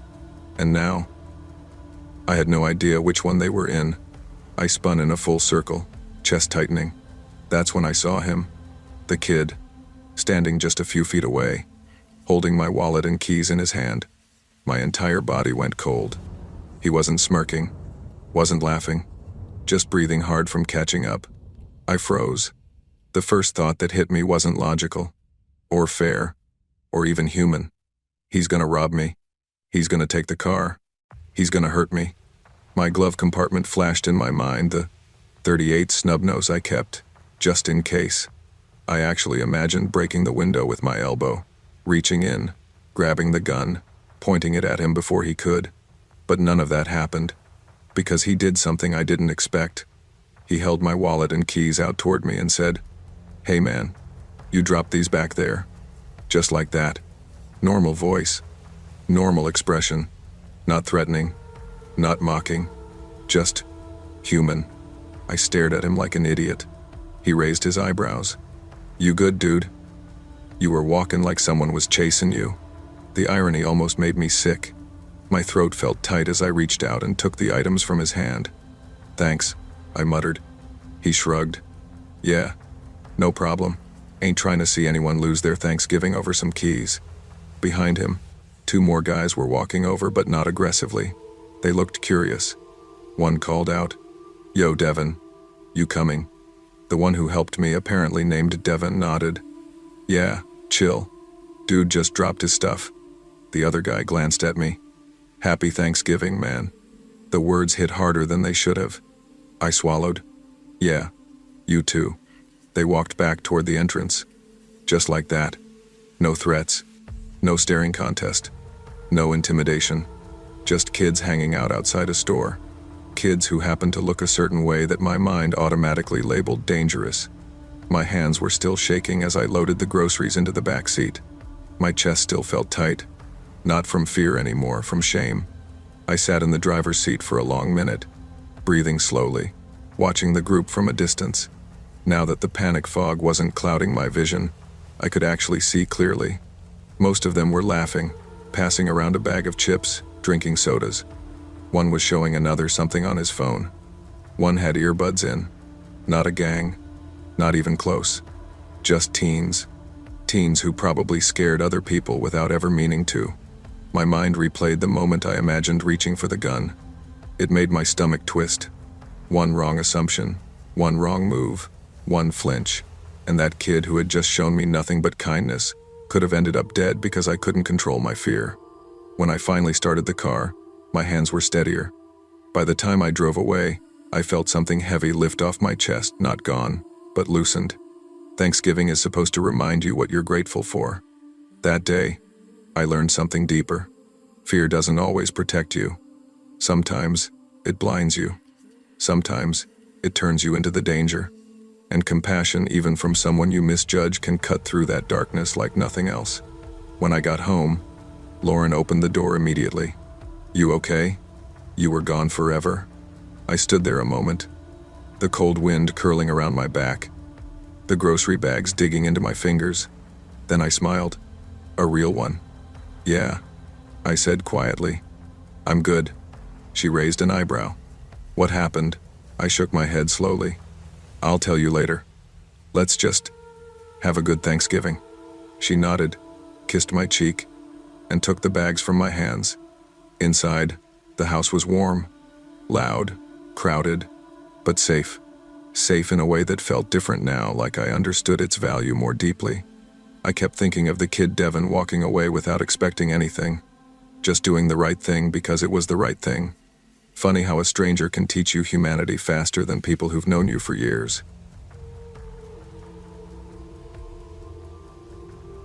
I always believed Thanksgiving had a rhythm to it. That slow, familiar hum of a town settling into the holiday. People getting off work early, grocery aisles packed, kids running around in puffy jackets. The smell of turkey brine, cinnamon, diesel trucks warming up, someone yelling across a parking lot, "Hey man, happy Turkey Day." But the Thanksgiving of 1980, in a small Nevada town called Cedar Valley, that rhythm broke. And I'm the one who had the best view of the moment everything snapped. Before I tell you what happened, you need to know who I was back then. I was 27, working part-time at a local radio station, KVCR 104.3, doing afternoon traffic updates and engineering the holiday ads. I lived alone in a second-floor apartment above a laundromat. My neighbors complained that my door squeaked every time I came home, but I always told them, "Hey, that squeaks my security system." Money was tight. The radio station barely paid me enough to keep my gas tank above E. But Thanksgiving? Thanksgiving was the one day I never felt lonely. Not because of family, I hadn't spoken to my parents in 2 years, but because the town itself felt like family. Cedar Valley was small enough that everyone waved at everyone. Even the folks you didn't trust still said, "Happy Holidays," at the gas station. But that year had tension in the air. Gas prices were high. The Iran hostage crisis was on every TV. People argued in bars about Reagan, about Carter, about what the hell was happening to the country. And Cedar Valley felt like a pressure cooker. A smile on the surface, boiling underneath. I just didn't know that the person doing the boiling was someone I already knew. Someone named Darlene Cole. Darlene wasn't a friend. She wasn't even someone I talked to more than twice in my life. She was background noise. A familiar stranger you see in grocery aisles, on bus benches, waiting outside the post office. But she always stuck out because of her eyes. Not scary, just tired, like she didn't fit inside her own head. Darlene was 48, divorced, lived with her adult son who barely spoke to her. She'd been a school teacher years back but quit after what folks called a breakdown nobody talked about openly. People said she heard voices. People said she slept in her car sometimes. People said she once tried to walk into oncoming traffic because God told her the light would turn green for her. Small towns love gossip, and Cedar Valley ate her alive. But here's what matters. The day before Thanksgiving, she bought a used 1971 Chevy Impala, and she told the seller something strange. "It's sturdy, right? I need something that won't die on impact." The guy assumed she meant deer on the highway. He assumed wrong. Thanksgiving, 19 980 was warmer than usual, around 50 degrees. I was at the radio station early, recording goofy voiceovers like, "Cedar Valley Hardware is thankful for you. Come grab 20% off all winter gear today only." At noon, my boss let me go early. "Don't burn the turkey, kid," he said, slapping my back. "Don't worry," I joked. "I can barely afford one." I grabbed some groceries, picked up a pumpkin pie, and drove toward downtown Cedar Valley. Families filled the sidewalks. Holiday banners hung from streetlights. The air smelled like roasted turkey, cigarettes, and pine trees. The Cedar Valley cocktail. Kids dragged their parents toward the toy store. Street musicians played Kenny Rogers covers. Someone shouted from a passing car, "Happy Thanksgiving, y'all." Everything was normal, perfectly normal, until 2:56 p.m., until I saw the same Chevy Impala I'd noticed the day before, the one Darlene bought. It was idling near the corner of Pine Ridge Road, driver's window down, engine rumbling. She was inside, staring, not at the road, not at the cars, but at the crowds of people crossing the intersection. Families, kids, elders, teenagers carrying board games, a couple arguing over yams. Her eyes were wide and shining, and her hands gripped the steering wheel like she was holding a weapon. I was close enough, maybe 20 feet away, to hear her talking to herself, whispering, repeating something over and over. "They're not innocent. They're not innocent. They're not innocent." My stomach tightened. Something felt wrong, terribly wrong. I stepped closer, thinking maybe she was in distress. Maybe I should help. But she didn't look distressed. She looked resolved, like she'd already made her decision. She lifted her head toward the intersection, crowded with over 100 people rushing to get last-minute groceries. And then she said one sentence, "I will remember until the day I die. Let's separate the saved from the damned." Her foot slammed the gas, and Cedar Valley's Thanksgiving turned into hell. The Impala jumped the curb at maybe 20 miles per hour, just slow enough not to blow the tires, just fast enough to hit hard. Then she accelerated, 30 miles per hour, 35, 40. People screamed. Someone yelled, "Hey, hey, watch out." But the engine's roar drowned everything out. Bodies flew. A man holding a pie smashed against a wall. A kid in a yellow jacket rolled across the pavement. A woman's shopping bags burst like confetti. Cans, carrots, a glass jar bursting on impact. I tried to run toward the street but froze. My legs didn't respond. I felt like I was sinking into the sidewalk. The Impala tore down the length of Pine Ridge Road sidewalk, plowing through anyone in its path. People slammed into the hood.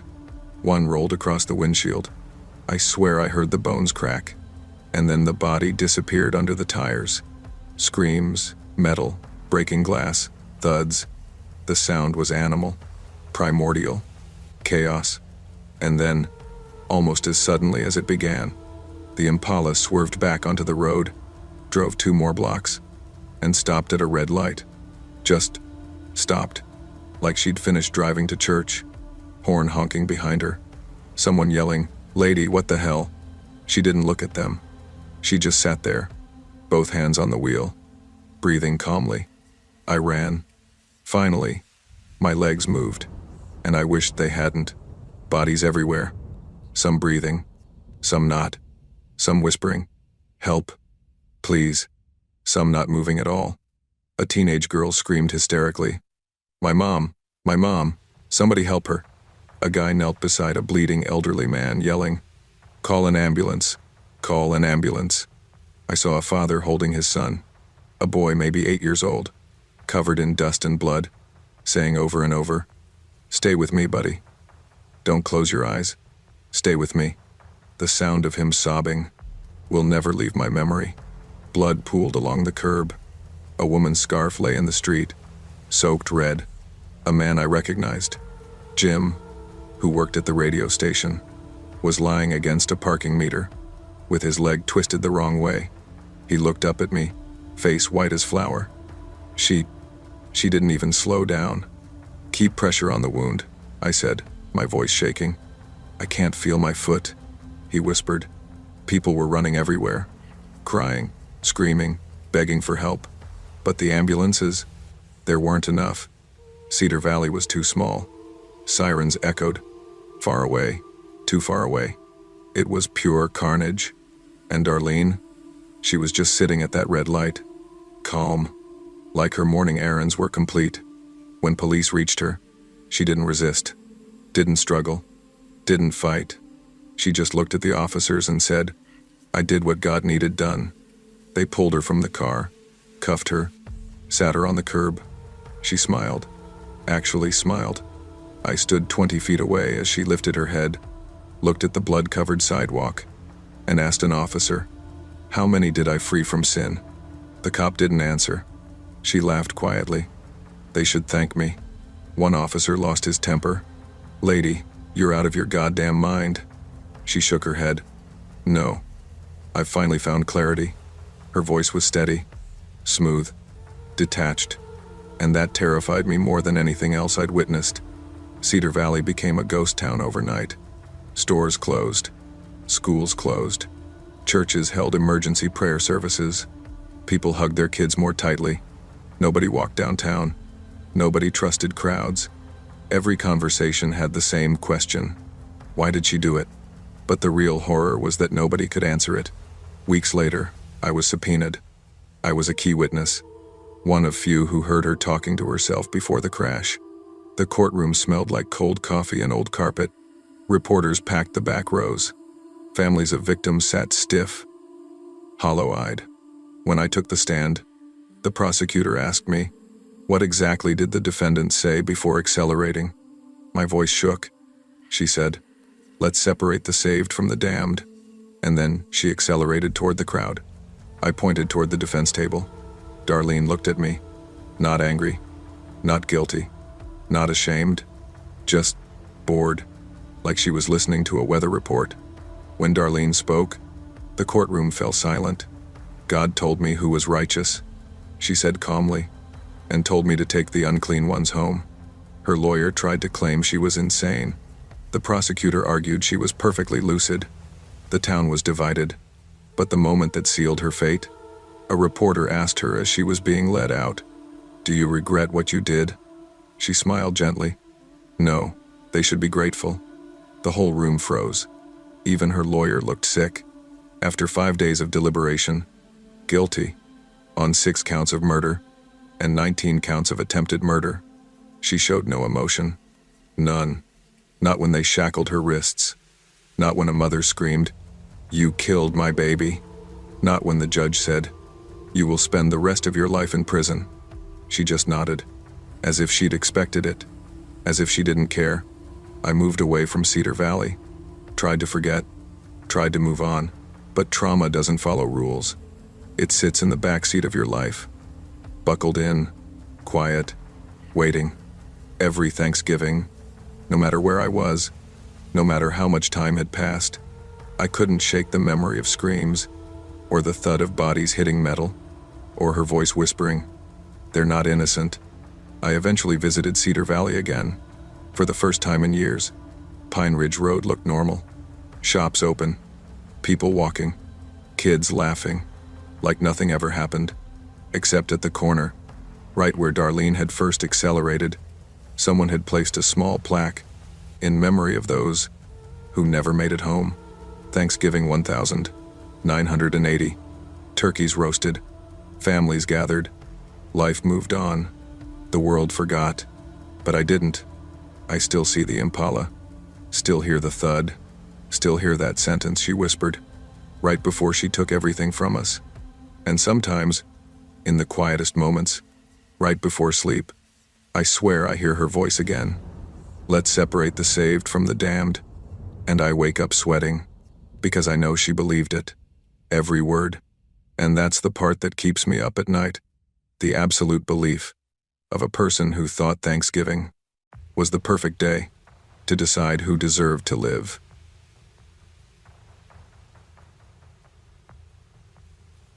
I never believed that history could haunt a place the same way a person does. Not until last Thanksgiving. Not until I went back to the one town I swore I'd never return to, Red Willow, Maine. A place so quiet on the surface you'd think nothing bad ever happened there. But Thanksgiving has a memory. And it remembers the truth better than people do. My name is Jonah Reddick, 34, divorced, ex-journalist, and back then, someone who genuinely thought a simple family gathering couldn't possibly ruin me any more than life already had. Turns out life had plenty left to take. My mom, Lorene, called me 2 days before Thanksgiving. "Baby, listen. I know you're busy with whatever newspaper things you do, but your Uncle Silas ain't doing so hot. He's coughing like the damn chimney on the 4th of July. "Mom," I said, half asleep on my couch, "chimneys don't cough on the 4th of July." "You know what the hell I mean," she snapped, then softened. "Please come home? Just this year?" I hadn't been home in 9 years. Red Willow was one of those towns where the grocery store cashier knows exactly how much you weigh, and the sheriff knows how your dad died before you ever tell him. But Silas raised me more than my own father did. I owed the man that much. "All right," I sighed. "I'll be there." "Good," she replied. "And Jonah, pack warm. It's colder here.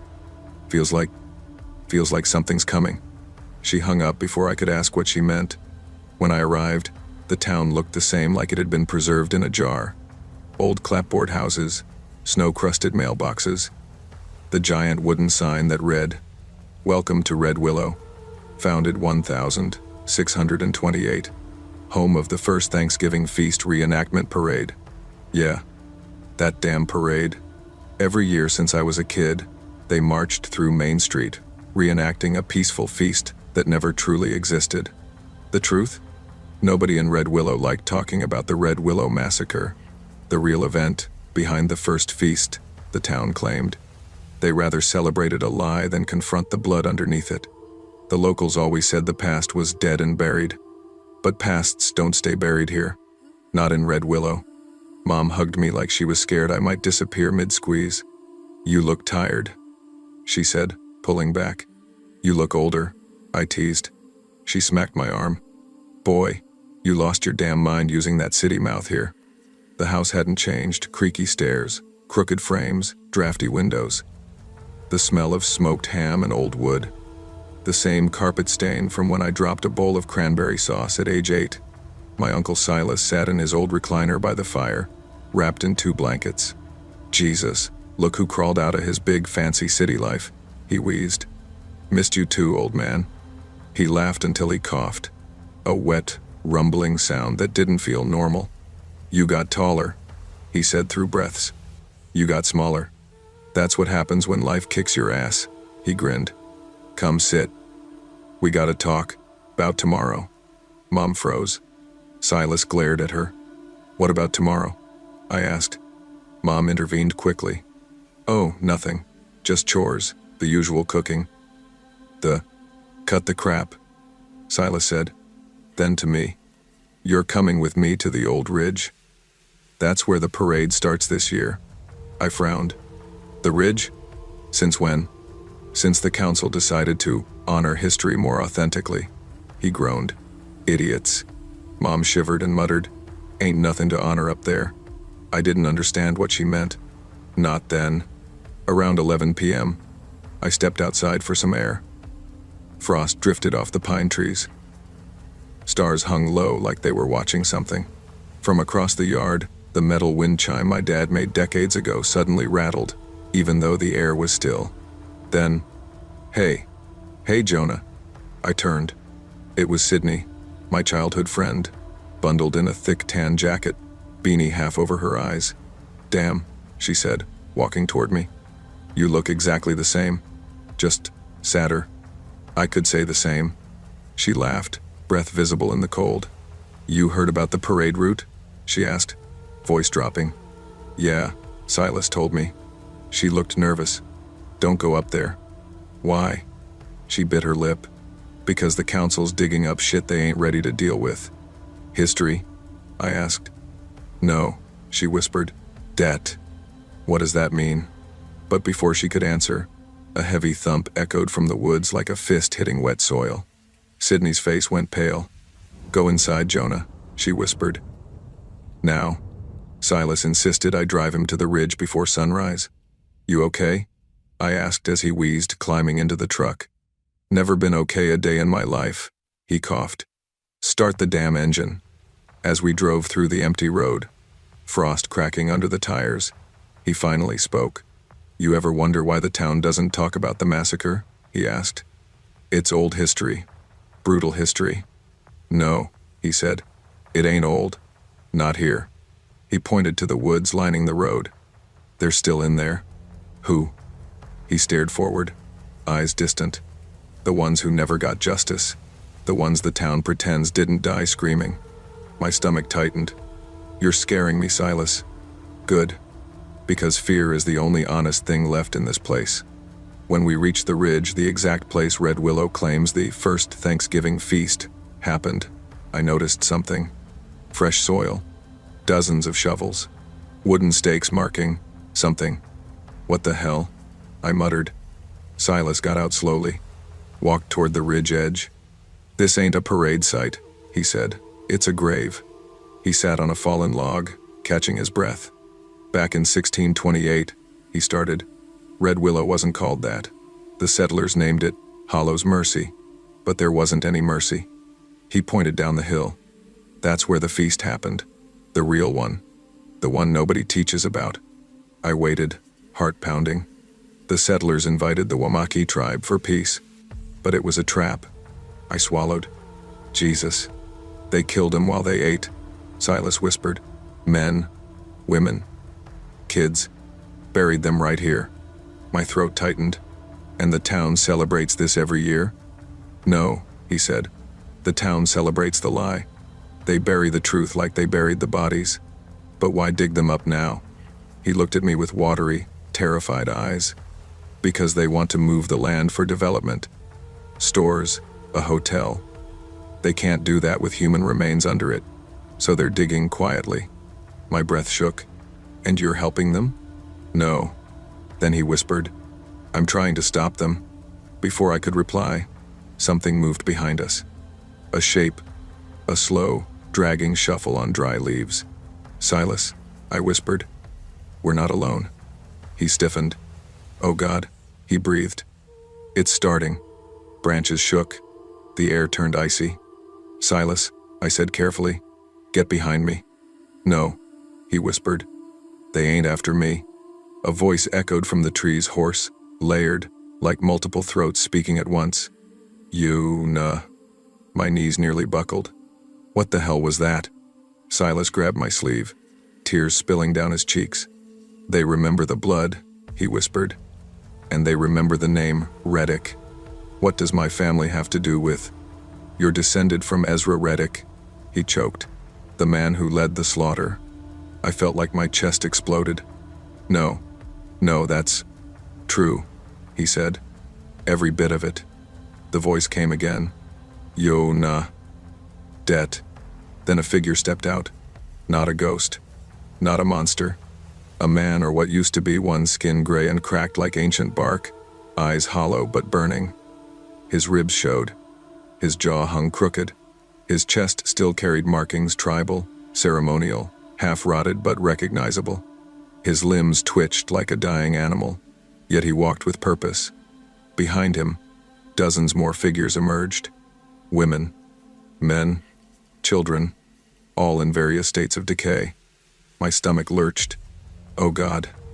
Oh God, oh God. Silas whispered. They ain't here to kill you. They're here to collect. Collect what? You. Silas shoved me as hard as his frail body allowed. Run.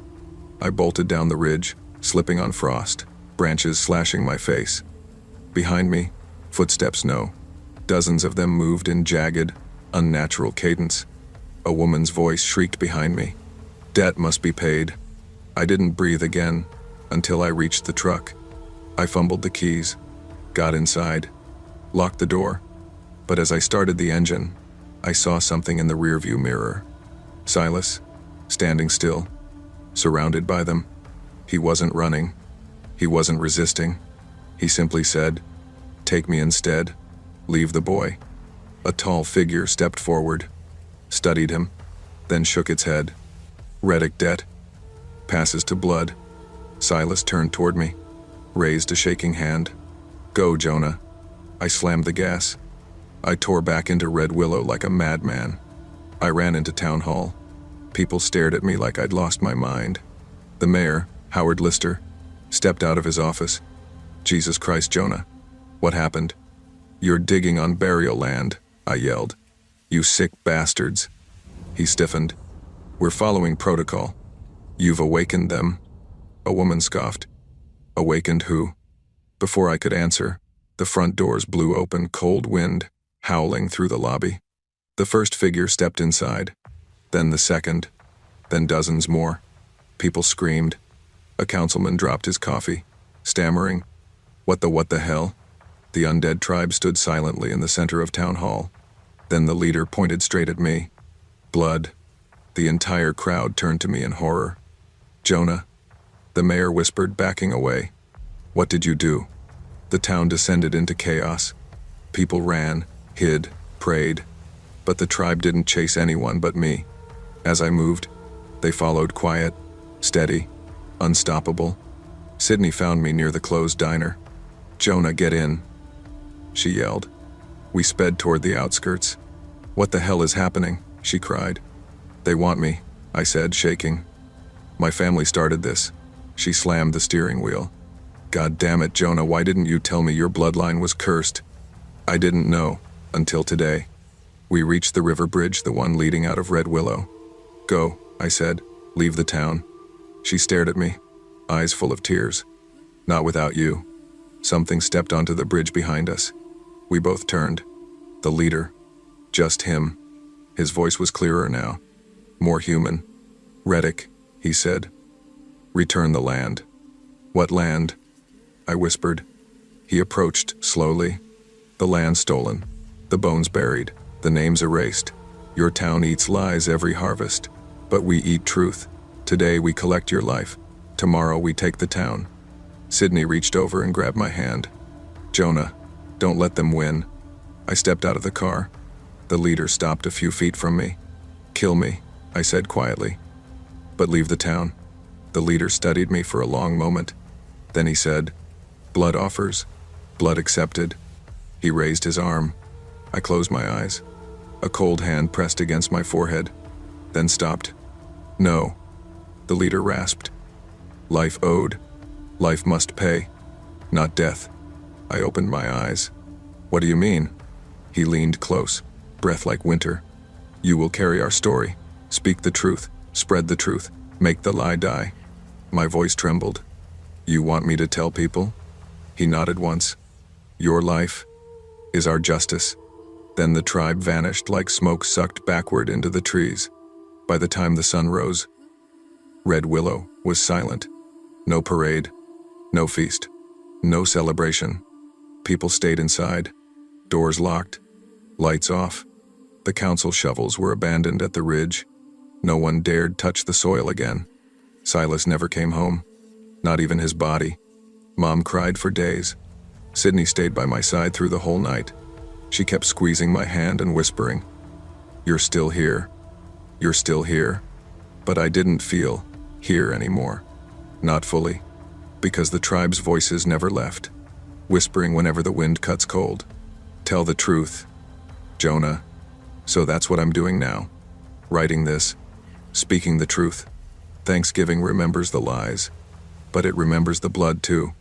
And some debts don't die with time.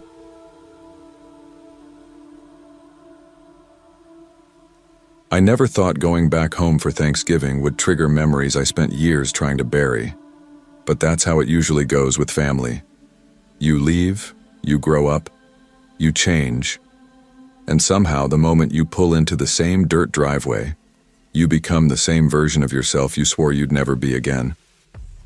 My name is Lonnie, and I grew up in a tiny rural community in Whisper Ridge, South Carolina. Not many folks know the place. It's just a long stretch of pines, mud, mosquitoes, rusty pickup trucks, and a lake big enough to drown every secret that town ever had. I moved away when I was 19. Too many memories tied to those woods. Some good, many not so good. But this year, after 6 years of skipping out, my Aunt Jolene practically guilt-tripped me into coming home. "It's been too damn long, baby," she said on the phone. "Your uncle bought one of those big outdoor heaters. We're making dinner outside this year, it'll be fun." "Outside?" I laughed. "It's November, Joe. Lord, you've been gone too long. Whisper Ridge ain't ever cold in November." She wasn't wrong. I drove in from Charleston on Wednesday night, staying at a cheap motel near Highway 17. I told myself it was because I didn't want to barge into my uncle's place late at night. But truthfully, I just wanted one more night of distance before facing my past. Thanksgiving Day came fast. I got to my uncle's place around 3 p.m., and I swear nothing had changed. Same peeling white paint, same sagging wooden porch, same old Bud Light signs nailed to the siding like they were trophies. My Uncle Harlan was already 2 beers deep when I arrived. "Look who crawled back out of the big city," he yelled, crushing an empty can under his boot before pulling me into a bear hug. "Boy, you ain't changed one bit."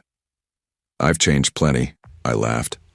"Nah, still got that same face that says I'm better than this place." He wasn't wrong either. My cousin Reese, who was only a year younger than me, came around from behind the garage wiping motor oil off his hands. "About damn time," he said. "I was starting to think you forgot where home was." "I didn't forget," I said. "Just been busy." Reese smirked. "Yeah, sure, busy avoiding us." We hugged, and I felt some of that old tension melt away inside. Aunt Jolene was moving like a tornado, checking the turkey, yelling at Reese's sister Haley to stop sneaking pie, fussing with the sweet potato casserole. "Lonnie," she sang, grabbing my face like I was still 12. "If you don't eat today, I swear I'll slap you with a turkey leg." Dinner wasn't ready, so we hung outside. Harlan had set up the yard like tailgate heaven.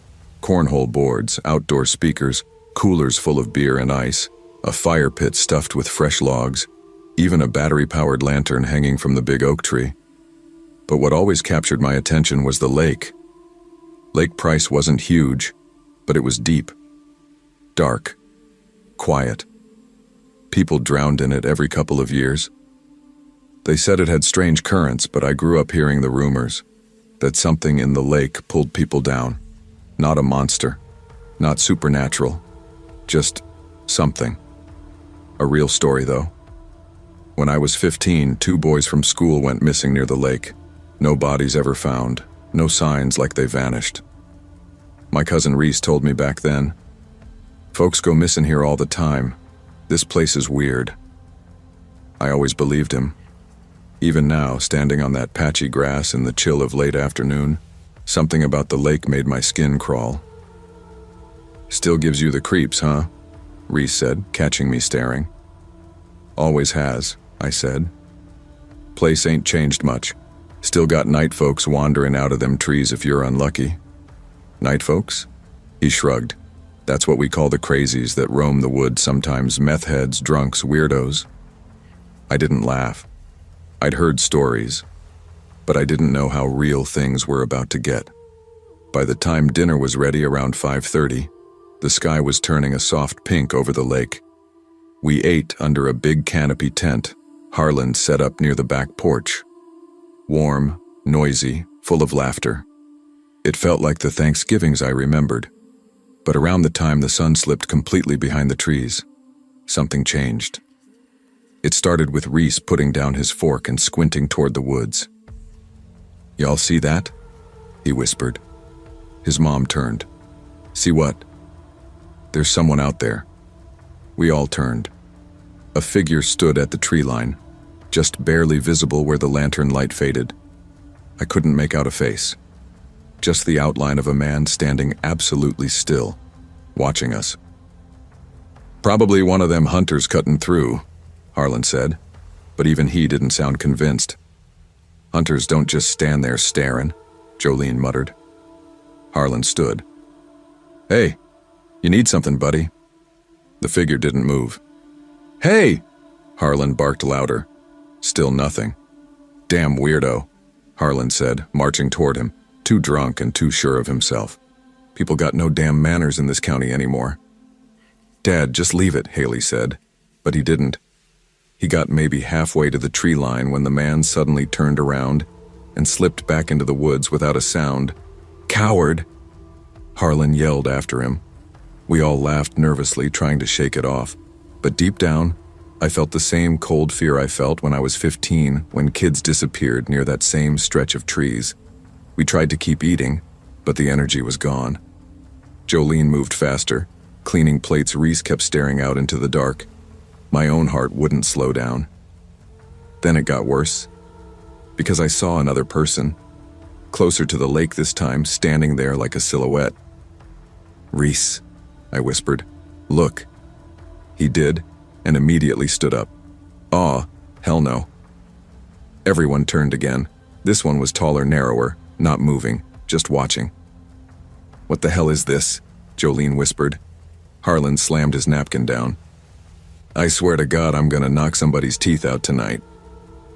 He stomped forward again, but when he got close, the tall figure stepped into the trees and vanished. That's when my aunt said the words that made everything turn real. "Harlan, I think we should go inside." We all helped clean up, quick but panicked. I wanted to pretend I wasn't scared, but my hands were trembling carrying dishes. The moment everything was inside, Jolene locked the back door. "Who you think those people were?" she asked. Harlan shrugged. "Just some bored kids with nothing better to do." "Those were not kids," she whispered. "Did you see the second one? He had to be 6'6" at least." Reese chimed in. "Nobody around here's that tall." There was a silence no one liked. Night in Whisper Ridge isn't like normal night. The woods don't make noise. The air goes heavy. Even the lake gets still. It feels like something is out there watching, and tonight, it was. Around 8 p.m., I offered to grab more beers from the cooler outside. Reese immediately said, "Nah, I'll get it." But I forced a smile. "I got it. It's just the yard." "You sure?" "Yeah." I wasn't sure, not at all, but I hated feeling afraid on my uncle's property. When I stepped outside, the air felt thicker. The lantern under the oak tree flickered once, then died completely. "What the hell?" I whispered. The canopy tent was dark now. No lanterns, no glow, just shadows. I walked to the cooler anyway, grabbed as many beers as I could hold, and turned back toward the house. Scream! A metal chair scraped across the concrete under the tent. I froze. Something was moving inside the canopy. I slowly turned. A tall shadow walked around the table in a slow circle. A human shape. Too tall, too stiff. He stopped directly under the empty lantern. I couldn't see his face, but I could feel his eyes on me. "Uncle Harlan!" I screamed, sprinting for the house.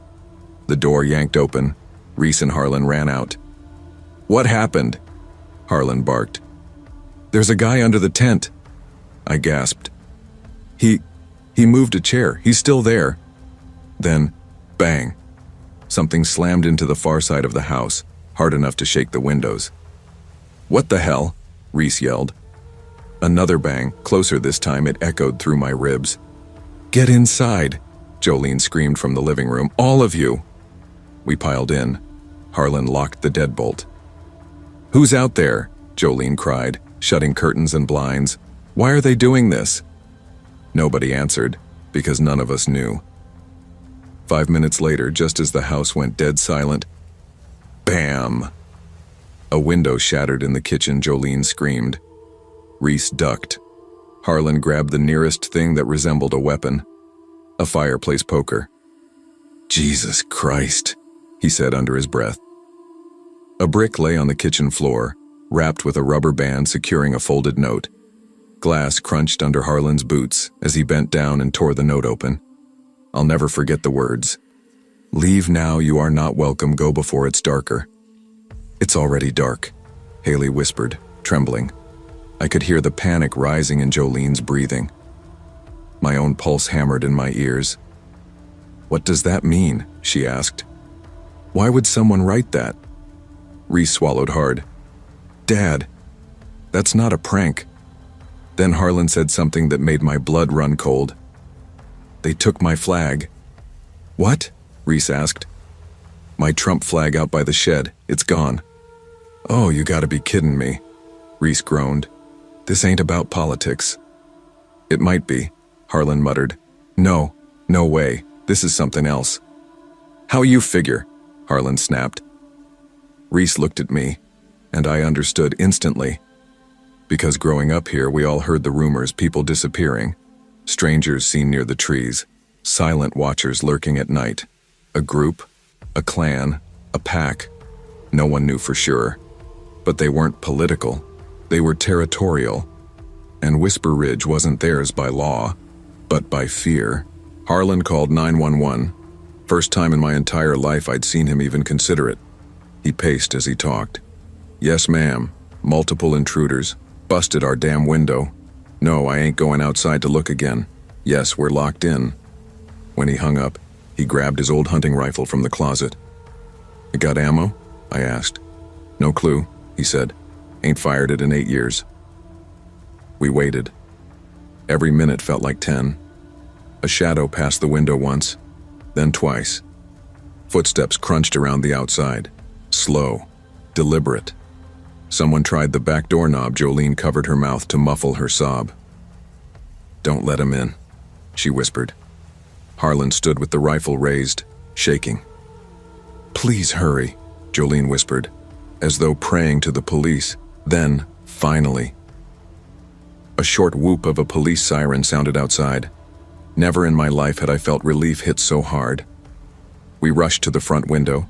A sheriff's cruiser sat in the driveway, blue lights off, driver's door open. Deputy stepped out, hand on his holster, flashlight sweeping across the yard, but the woods were dead still again. Not a sound, not a person, like they had vanished. The deputy approached the house. Everybody all right? For now, Harlan said, opening the door. The deputy walked in, looking around at the shattered kitchen window. Whoever did this, they still here? They were, I said. There were at least 2, maybe more.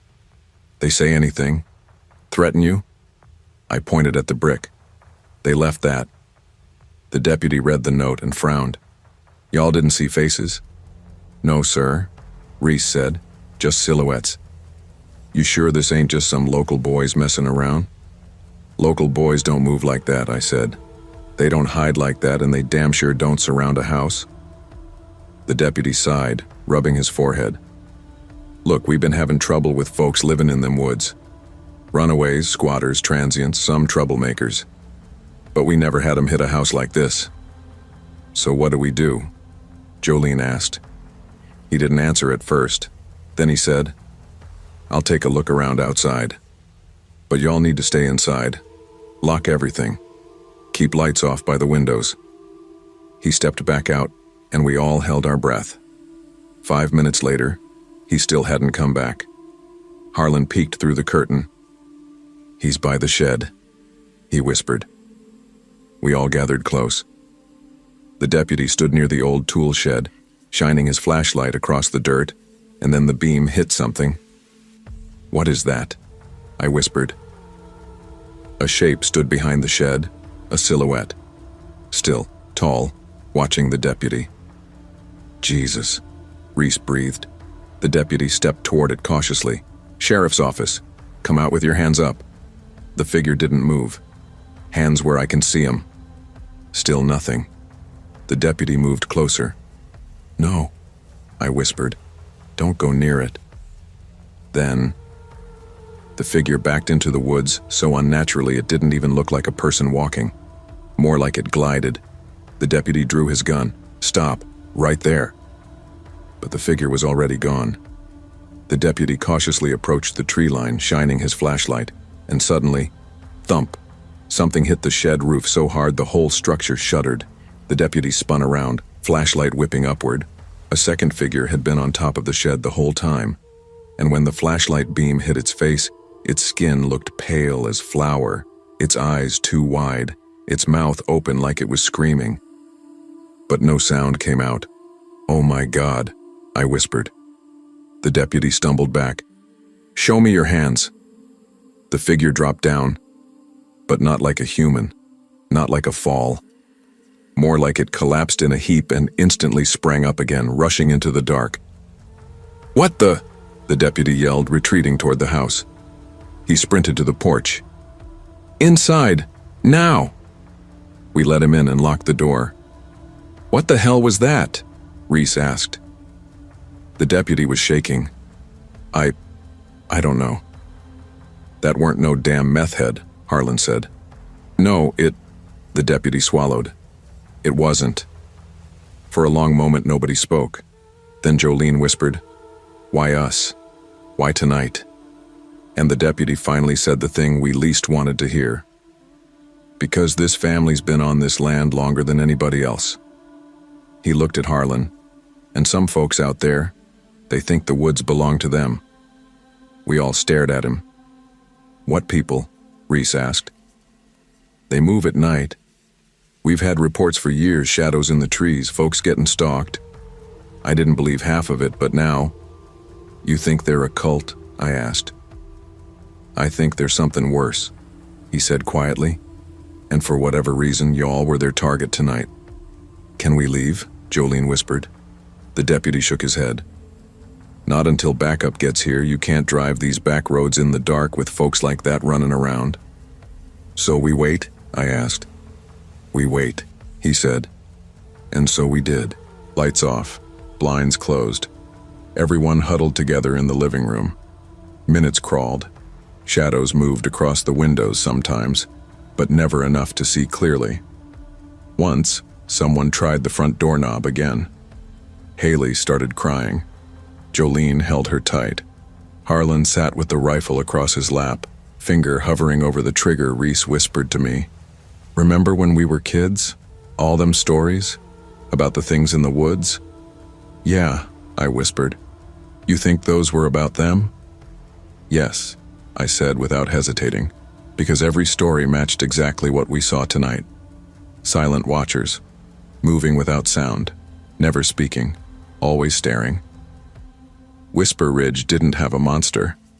It had people, but they weren't normal, not anymore. Finally, after what felt like an eternity, red and blue lights flickered outside. 3 sheriff's vehicles rolled up, tires crunching over gravel. The moment the sirens chirped, the woods went completely silent. Like whatever was out there vanished instantly, dissolved into the dark. The officers swept the yard, the shed, the woods, the lake edge. They found nothing. No footprints, no trash, no signs, like no one had been there at all, except... The deputy from earlier pointed to the shed roof. A single muddy handprint. Huge, too long, too narrow, not right. He didn't say anything, just stared. After the officers secured the property, one of them, a gray-haired sergeant, pulled Harlan aside. "You need to leave this house tonight," he said. "Pack a bag. Stay with family somewhere else for a couple days." "Why?" Harlan asked. "There are groups out here we can't pin down, folks living off-grid. Some families, generations deep. They don't like outsiders. And sometimes, they pick a house and try to claim it." "Claim it how?" The sergeant didn't answer, but the look in his eyes said everything. We didn't argue. We packed overnight bags. The deputy escorted us to the road. We drove to my sister's apartment a county over. But on the way out, something happened that haunts me still. As we pulled away, I looked back toward the woods. And under the faint moonlight I saw them. 3 tall figures standing between the trees, watching our cars leave. No movement, no reaction. Just eyes reflecting the headlights as we passed.